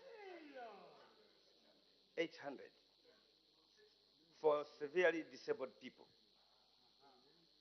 And then the mild disabled people, of course, they fall in the category of 400 kwacha. As the report has been circulated to members, and as alluded Honorable to, member, I didn't hear you. Did you say it has been increased? yes, Mr. Speaker. To how much? To 800 kwacha for severe disability people, and 400 kwacha to heavily stricken poverty people and vulnerable in society. And the funds are consistently disbursed. I'm not going to dwell much on the challenges that we found out in the field, because the report is well explanatory. Mine will be on one major challenge. The challenge that the program is facing. I will use a graph. Because we are in the graph era, I'll use a graph to explain the administration of the social cash transfer. The social cash transfer, Shehui Shenjin Zijin, means social cash transfer. Come again, okay. Shehui Shenjin Zijin, now meaning social cash transfer. The social cash transfer can be looked at like in a graph What format. language was that? Translate. Mandarin Chinese, Mr. Speaker, and I provided a able translation. There's this scenario that the social cash transfer is presenting to the country, where if you look at a graph on a two-plane Cartesian graph with the abscissa, the ordinate, which is the y-axis, and then the abscissa, which is the x-axis. You know, you just have like this. This is the y-axis and this is the x-axis. So on the x-axis, you have number of years, which is from 2003 to date. because, you know, the social cash transfer was rolled out from 2006 to date, just to 2023. Now the number of beneficiaries can be on the y-axis. And also the resources, the amount of money that is available to the program is also the other y-axis. Now you find that the more the government rolls out the program every year, the number of eligible beneficiaries keeps on increasing. But now these two graphs, the one that has the resources and the demand from the people, that is the beneficiaries, household beneficiary, keeps on increasing. And these two graphs can never meet. Because the increasing rate of the eligible beneficiaries keeps on increasing at a higher rate, whereas the resources to support the program continue increasing, but to have an ideal situation, they must converge at some point. When there's that convergence, it means that the amount of money spent on the social assistance is consistent with objectives of the program to reduce poverty as well as vulnerability. Now, this mathematical scenario is what we call an asymptotic behavior of the curves, meaning it has a long-term behavior problem that the two curves can never meet. They can never converge because the resource basket is limited. Now the question is, how can we sustain this program? Do we sustain it perpetually? Because an asymptotic behavior, it is a mathematical concept that describes the behavior of the curves, that these curves, they can never meet. Whether in 2026, the people on the left-hand side of you, the speaker, go the other side, the curve will never converge. Therefore, it is a question about sustainability. How sustainable is this program? Are we going to maintain this program perpetually? Because the asymptotic behavior that I've explained here is that as the number of years keep on increasing, the number of beneficiaries keeps on rising. Order. I think as we are debating, let's stick to the report also and the content. Where the hell is this? Time is up. You concentrated on talking about people moving. Order. Next, the Honorable Member for Babasha, followed by Kawata. Thank you, Mr. Speaker, for allowing me to debate this report. Mr. Speaker, when I was checking through this report, I have three issues that I want to bring to the attention of the executive, specifically to the minister responsible for community development and social welfare. Mr. Speaker, when you go around into our communities today, the living standards of our people are becoming a challenge because the cost of living is rising every day. But what is surprising is the ministry responsible for community development and social protection is slowly becoming the ministry for the social cash transfer, ignoring other variable important duties and responsibilities that it is supposed to do. There are a number of people that are struggling who are supposed to be protected by government from the shocks of the economy. That's why the late President, Dr. Kenneth Kaunda, introduced a ministry responsible for the people who may not manage to sustainably look after themselves. And he called it the the Ministry for Community Development and Social Services. During the PF administration, President Michael Chirufya Sata renamed the ministry to the Ministry responsible for community development, mother and child health, because it is important to look at the beginning of the child if we are to create a sustainable future, if we are to create the people that are able to sustain and to run this country. Because once we miss it at the tender age, it becomes very difficult. These are the results we come to see in the later stages of the human development. Right now, Mr. Speaker, if you go to Luange, you go to Chipata, you go to Pambashi, you go to Mfue, much of the activities of the Ministry for Community Development have died. Everybody is just talking about social caste transfer. What has happened to the other functions? What of those people who may not qualify for the social caste transfer? What protective measures are we putting in place as government to protect the people who may not be able to sustainably support themselves? Because the country is not only about the people that are entitled to social caste transfer. Social protection is not about social caste transfer. We must be able to look at the welfare of all human beings, those who may not be able to sustainably manage themselves. Mr. Speaker, I want also to speak on the services for a flying doctor.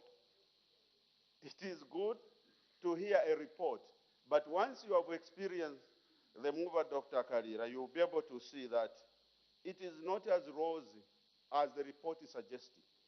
Imagine a villager from Kawambwa being charged $10,000 for the flying doctor service to fly into Kawambwa to go and pick up a patient.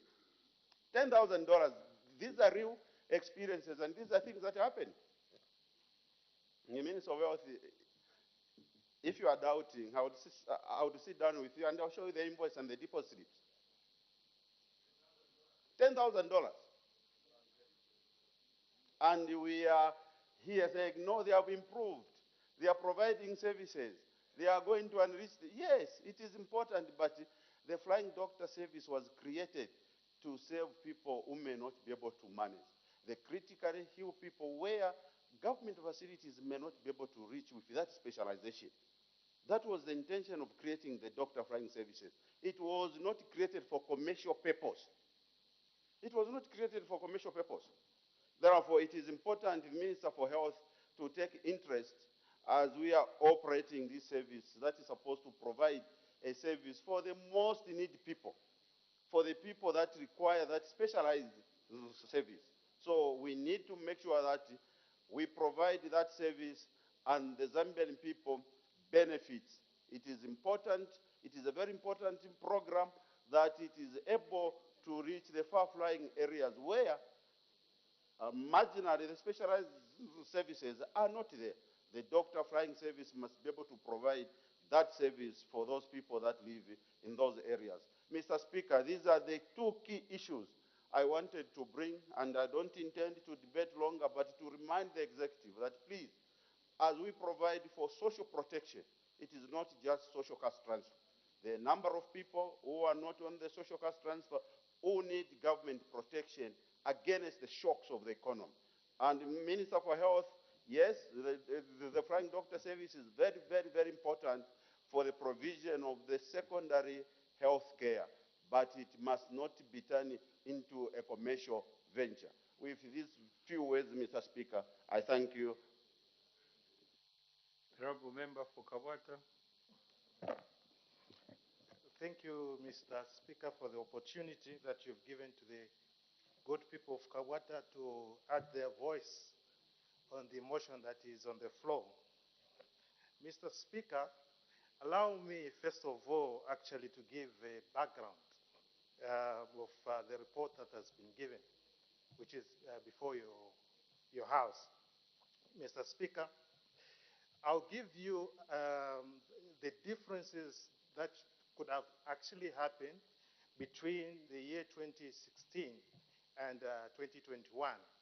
The time that our colleagues who were there, whether they had the political will to resuscitate the Zambia Flying Doctors.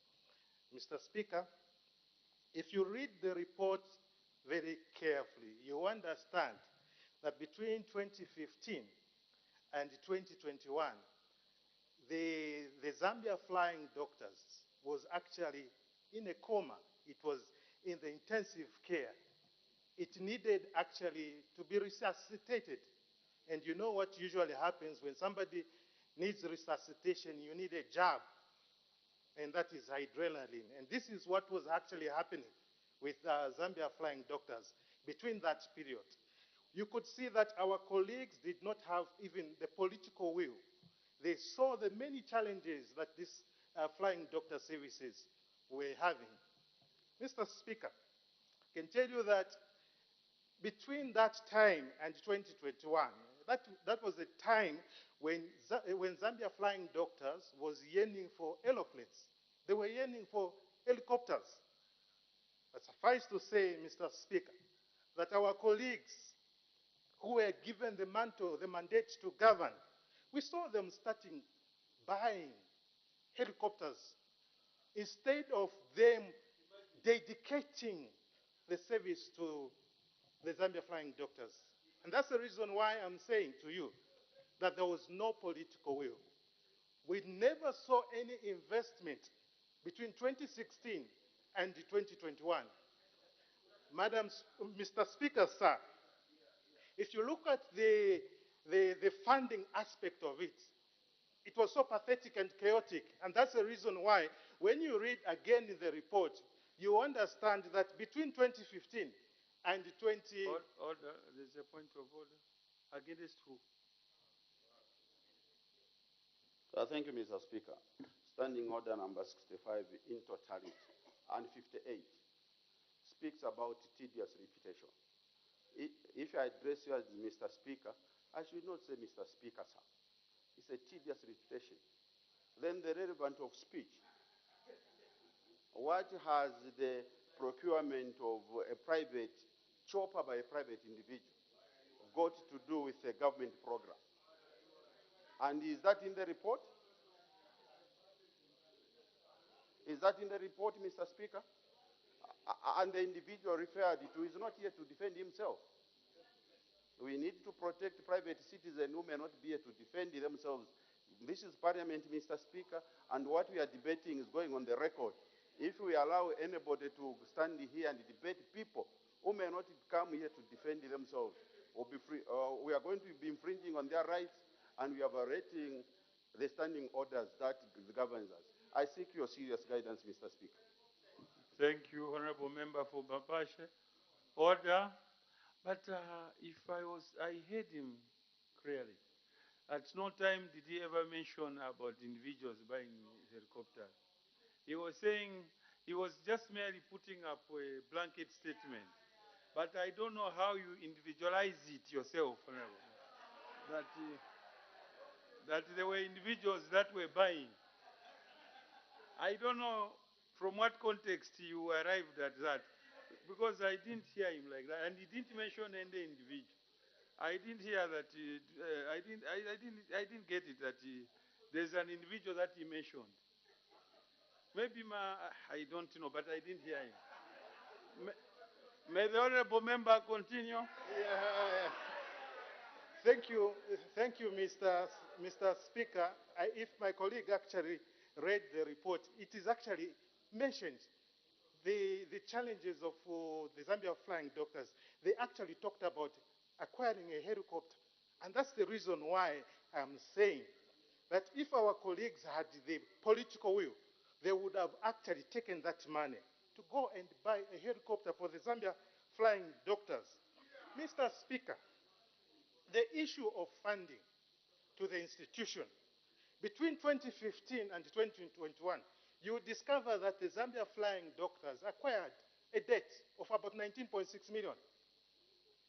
The reason better known to those who were in government at that particular time, because they never showed any political will to invest in the institution. Mr. Speaker, if our colleagues had that desire to invest in the institution, the Zambia Flying Doctors, Today, we wouldn't be talking about the issues of having two planes. They would have invested a lot. They would have invested even in buying aeroplanes. Mr. Speaker, the issue of investment in the airstrips, our colleagues never considered that. And that's the reason why, if you check and read the report, you understand that immediately after 2021, things started moving. All because of the goodwill that the new Dawn government has and the political will. Mr. Speaker, allow me to say this, that, Mr. Speaker, I understand the reason why between 2015 and 2021, why our colleagues failed to invest in Zambia Flying Doctors. It was all because our colleagues thought that they will never come out of power. Mr. Speaker, if you look at the many challenges that have been highlighted in the report speaks about the lack of enough aeroplanes.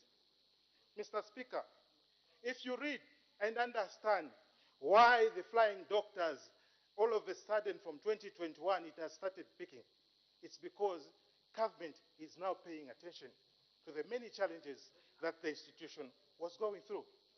Allow me to tell you, Mr. Speaker, that without the new Dawn government coming in power, we would have actually seen the collapse of the Zambia Flying Doctors. Mr. Speaker, this institution plays a key role in providing health services to our people in rural areas. I've lived in the rural areas, Mr. Speaker. I've lived in Chilubi Islands. That's where my parents come from. I've lived in Northwestern Province. I understand the challenges, but if you check, you see that our colleagues never, ever took time even to develop these airstrips.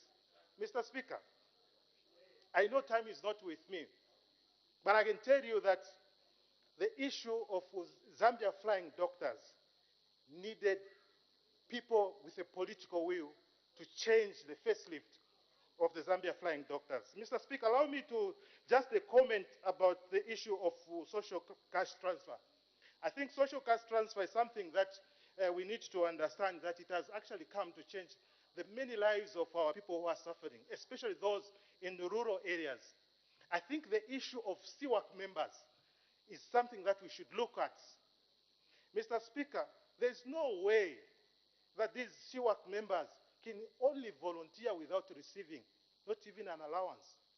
I think there's need for us to start motivating these CWAC members so that they can do their job with due diligence. Mr. Speaker, as I conclude, I want to state it on this floor of the House that I do support the report, and I thank you, Mr. Speaker. Thank you. The Honorable Member from Furila. Thank you. Thank you, Mr. Speaker. Let me thank the chairperson of the committee and indeed the committee for this report, which actually highlights a lot of issues that we are facing as a community. Mr. Speaker, I will restrict my debate to the social cash transfer. And I'm looking at it from the point of view of a beneficiary or a would-be beneficiary from Mufrira, which is an urban setup. Mr. Speaker, the objective of social cash transfer is to reduce extreme poverty, as the report clearly states, and that's what we know because it is a social protection program. My first point is that we understand the amounts that are paid to the beneficiaries. For those that are not just able to take care of themselves, the age they get 200 kwacha per month.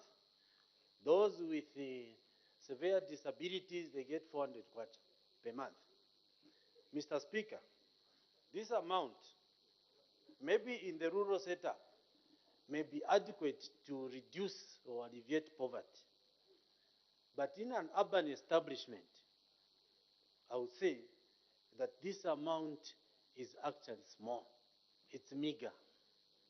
If you have to buy mini meal at close to 200 kwacha or even above, how is poverty going to be alleviated with 200 kwacha that you are giving a month?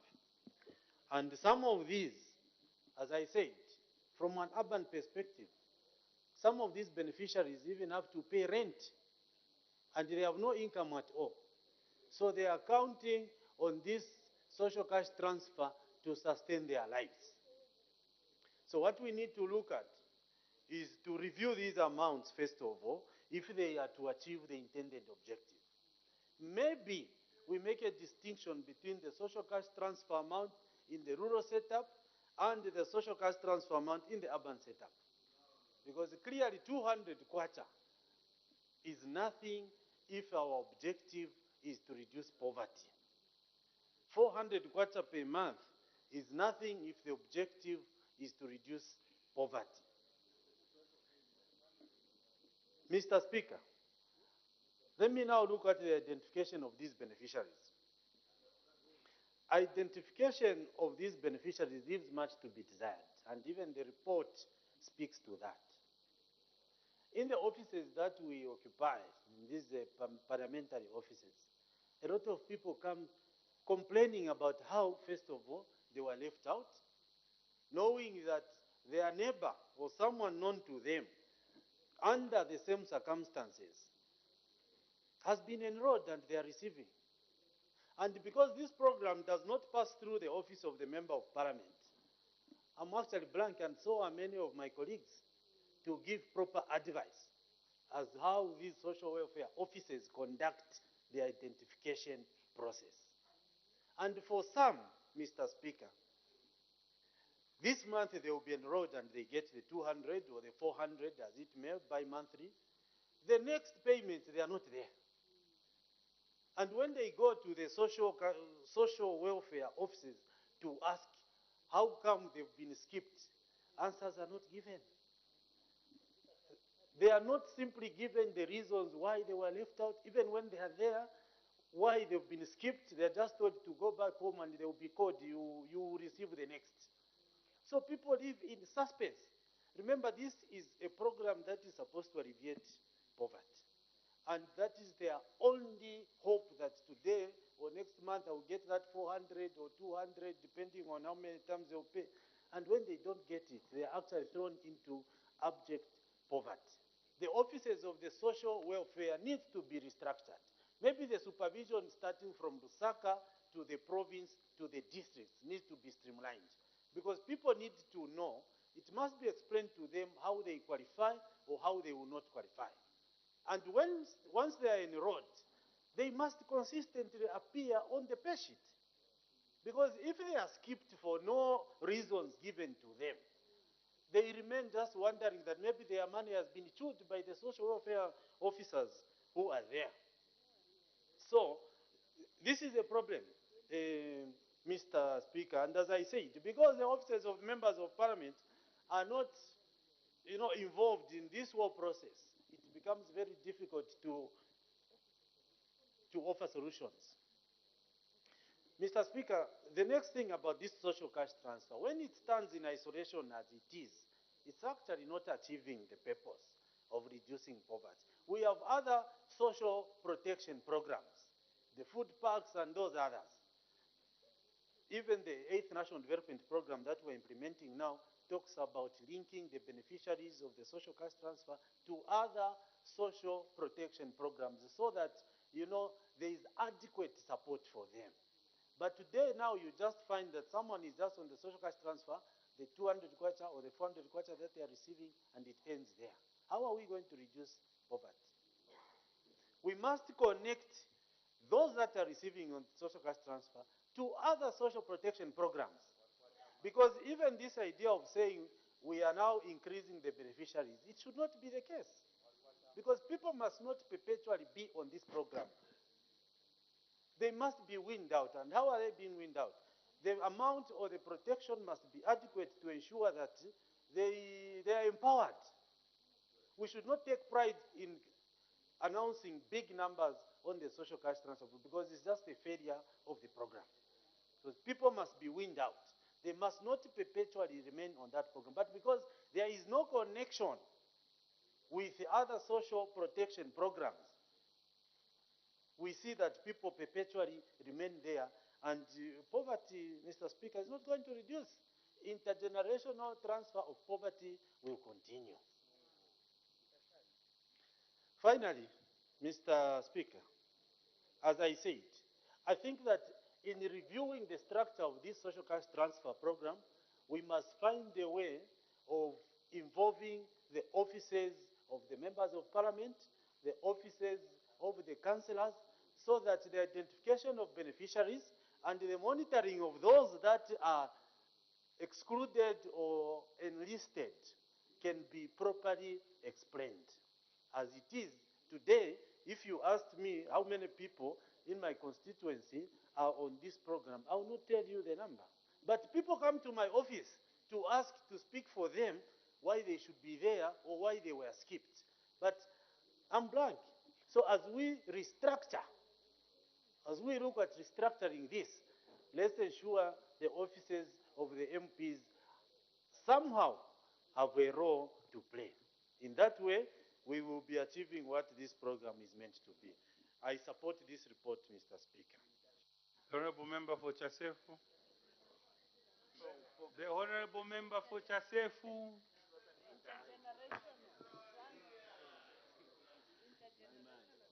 Thank you very much, Mr. Speaker, for giving the good people of Chasefu an opportunity to add a voice of this important a debate. I'll start with the social cash transfer, Mr. Speaker.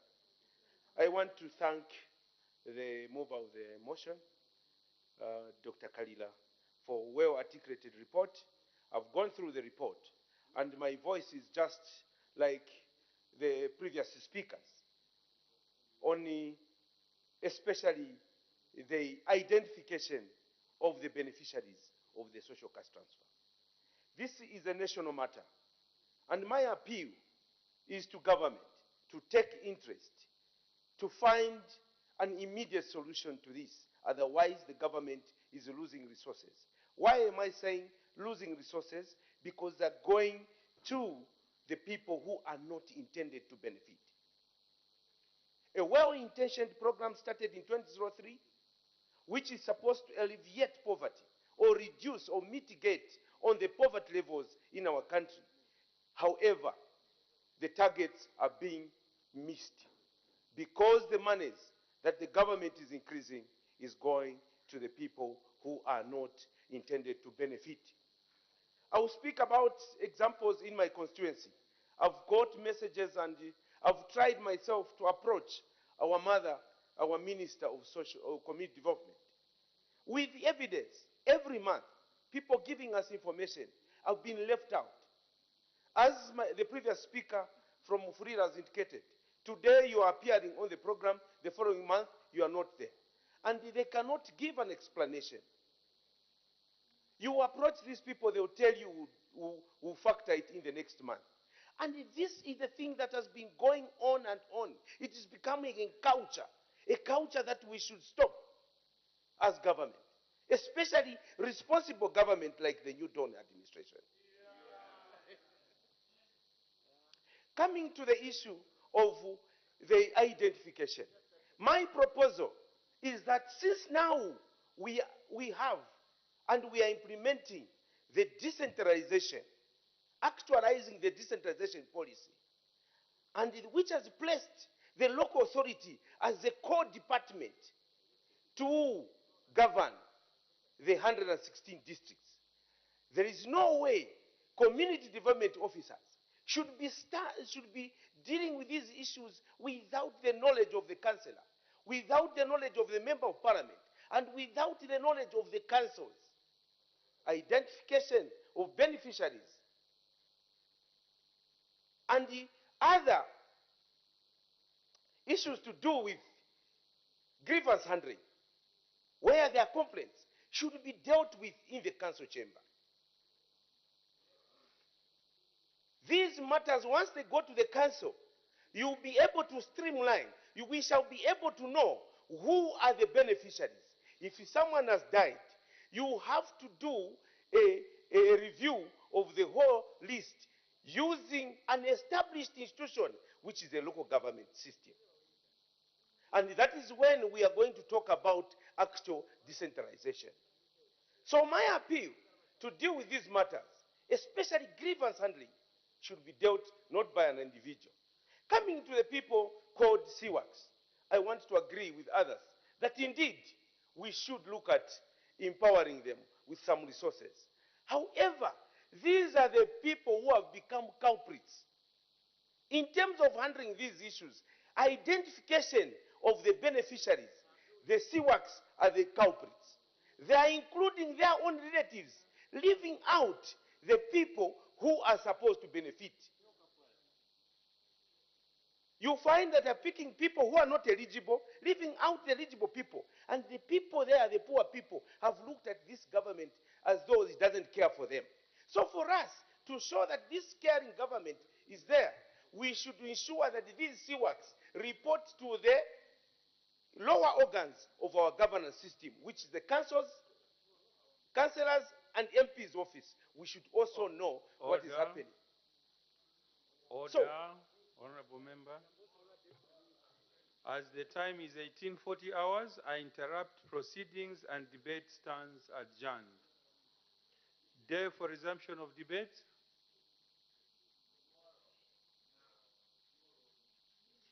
Tomorrow, Mr. Speaker. Debate to resume tomorrow. Order, there's so much noise coming from Lundas and Chasefu.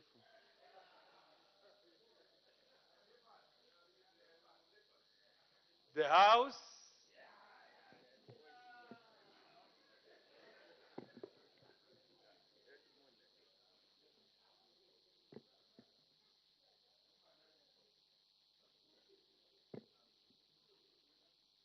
is now adjourned.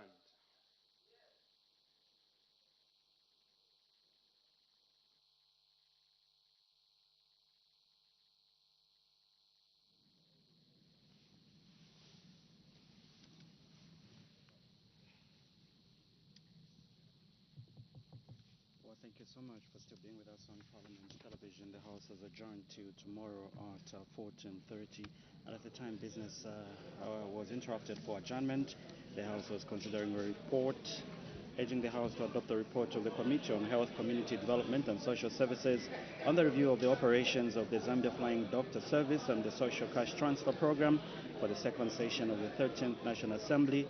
And this document was laid on the table of the House on Tuesday, 13th June 2023. And the mover of this motion is Dr. Christopher Kalila, who is the chairperson of this committee and seconded by Kaombwe Member of Parliament, Dr. Aaron Mwanza. And at the time business was interrupted, it was Chasefu Member of Parliament, Mr. Mishek Nyambose, who was debating. So when this motion comes up for consideration tomorrow, he will continue debating. Taza, let's quickly look at what has been considered on the floor of the House today.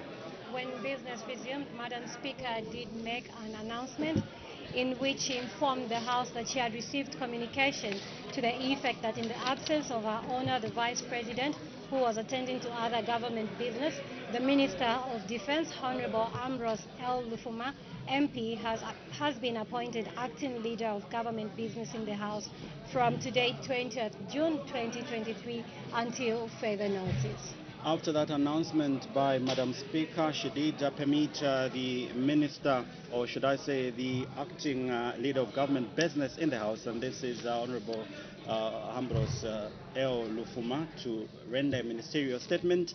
And this ministerial statement was to provide the government position on issues raised during the interview of the Zambia Medicines and Medical Supplies Urgency Board Chairperson statement on Diamond TV.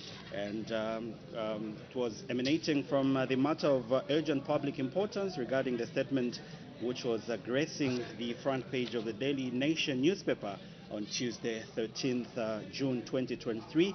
And this was raised by Lunte Member of Parliament, Mr. Mutotwe Kafwaya. And the Minister began by quoting different portions of the paragraphs from the newspaper. and he did respond to Mr. Mutotokakwa's question, where he informed the House and the nation that there is no political influence whatsoever coming from State House that interferes with the operations of ZAMSA, as alleged by Honorable Kafwaya. Taza. And the minister did say ZAMSA has been left to operate freely,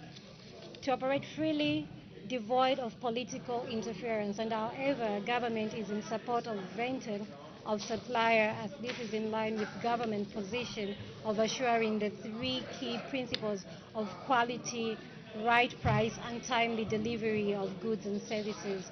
And these principles are observed by government and through such spending agencies, including ZAMSA. And the minister did state that, therefore, the process should not be seen as a means of discrimination based on religion, tribe, ethnicity, and political affiliation. And the acting leader of government business did emphasize that the United Party for National Development government is a government of laws, and it shall govern in accordance with the rule of law.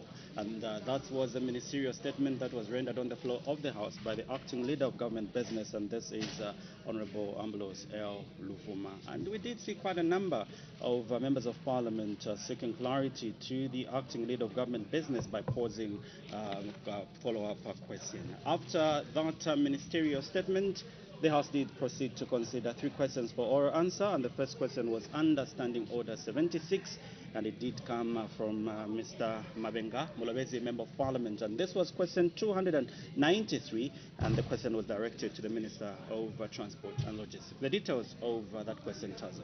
Part A, whether the government is aware that the suspension of Mlowezi train from operation has virtually cut off Mlowezi from Livingstone district, the main source of supplies, hence endangering the lives of people in Mlowezi. The minister did respond that government is aware of the suspension of Mlowezi train from the operation, and he did further state that government regrets the adverse impact it has had on the people of Mlowezi. In Part B, the question was why Vombwe Bridge on the railway line was not rehabilitated years back when it was realized the bridge was not safe for use by the train. The minister did respond that due to unavailability of funds, that's why the railway line was not rehabilitated. However, government through Zambia Railways Limited has continued to implement some short-term mitigation measures to sustain operations on the Mlowezi railway line. And in Part C, whether the Zambia National Service would be engaged to reconstruct the bridge, the minister did respond that contractor to undertake works on the existing and replacement bridge will be engaged through a competitive tender. And in Part D, whether there are any immediate plans to rehabilitate the entire railway line, well, the minister did respond that government has plans to rehabilitate the entire Mlowezi railway line. That was question 293, Understanding Order 76, and that's a question of urgent nature. Question 294, Understanding Order 74, and these were ordinary questions. And the first question did come from Mongu Central Member of Parliament, Mr. Mutike, and this question was directed to the Minister of Local Government and Rural Development. And due to prior arrangement, this question was asked by Luena, Member of Parliament, and the member wanted to find out in A, whether the government has any plans to rehabilitate township roads in Mongo district, especially the old Shoprite and Liwonda roads, and according to the minister's response in A, he did say that government through the Mungu Municipal Council has plans to rehabilitate road. Liwonda has been concluded. However, the old Shoprite road has not been secured due to non-availability of funds. And the old Shoprite road, according to the minister's response, did say that yet to be done due to financial constraints in the road sector. So that was question 294. Question 295 did come from Mr. Elliot Kamondo, who is Mufumbo, a Member of Parliament, and did ask the Minister of Home Affairs a question in two parts: whether the government has any plans to construct staff houses for the following institutions in Mfumbwe parliamentary constituency, and if so, when the plans will be implemented. We did hear the minister respond that government has plans to construct 45 housing units for the Zambia Police Service and 30 housing units for the Zambia Correctional Service. If so, when the plans will be implemented. The minister did respond when funds are made available. And I must make mention that the acting minister of Home Affairs and Internal Security, that's Honorable Silvio Masebo, who is also the Minister of Health, was the one responding to this question. The House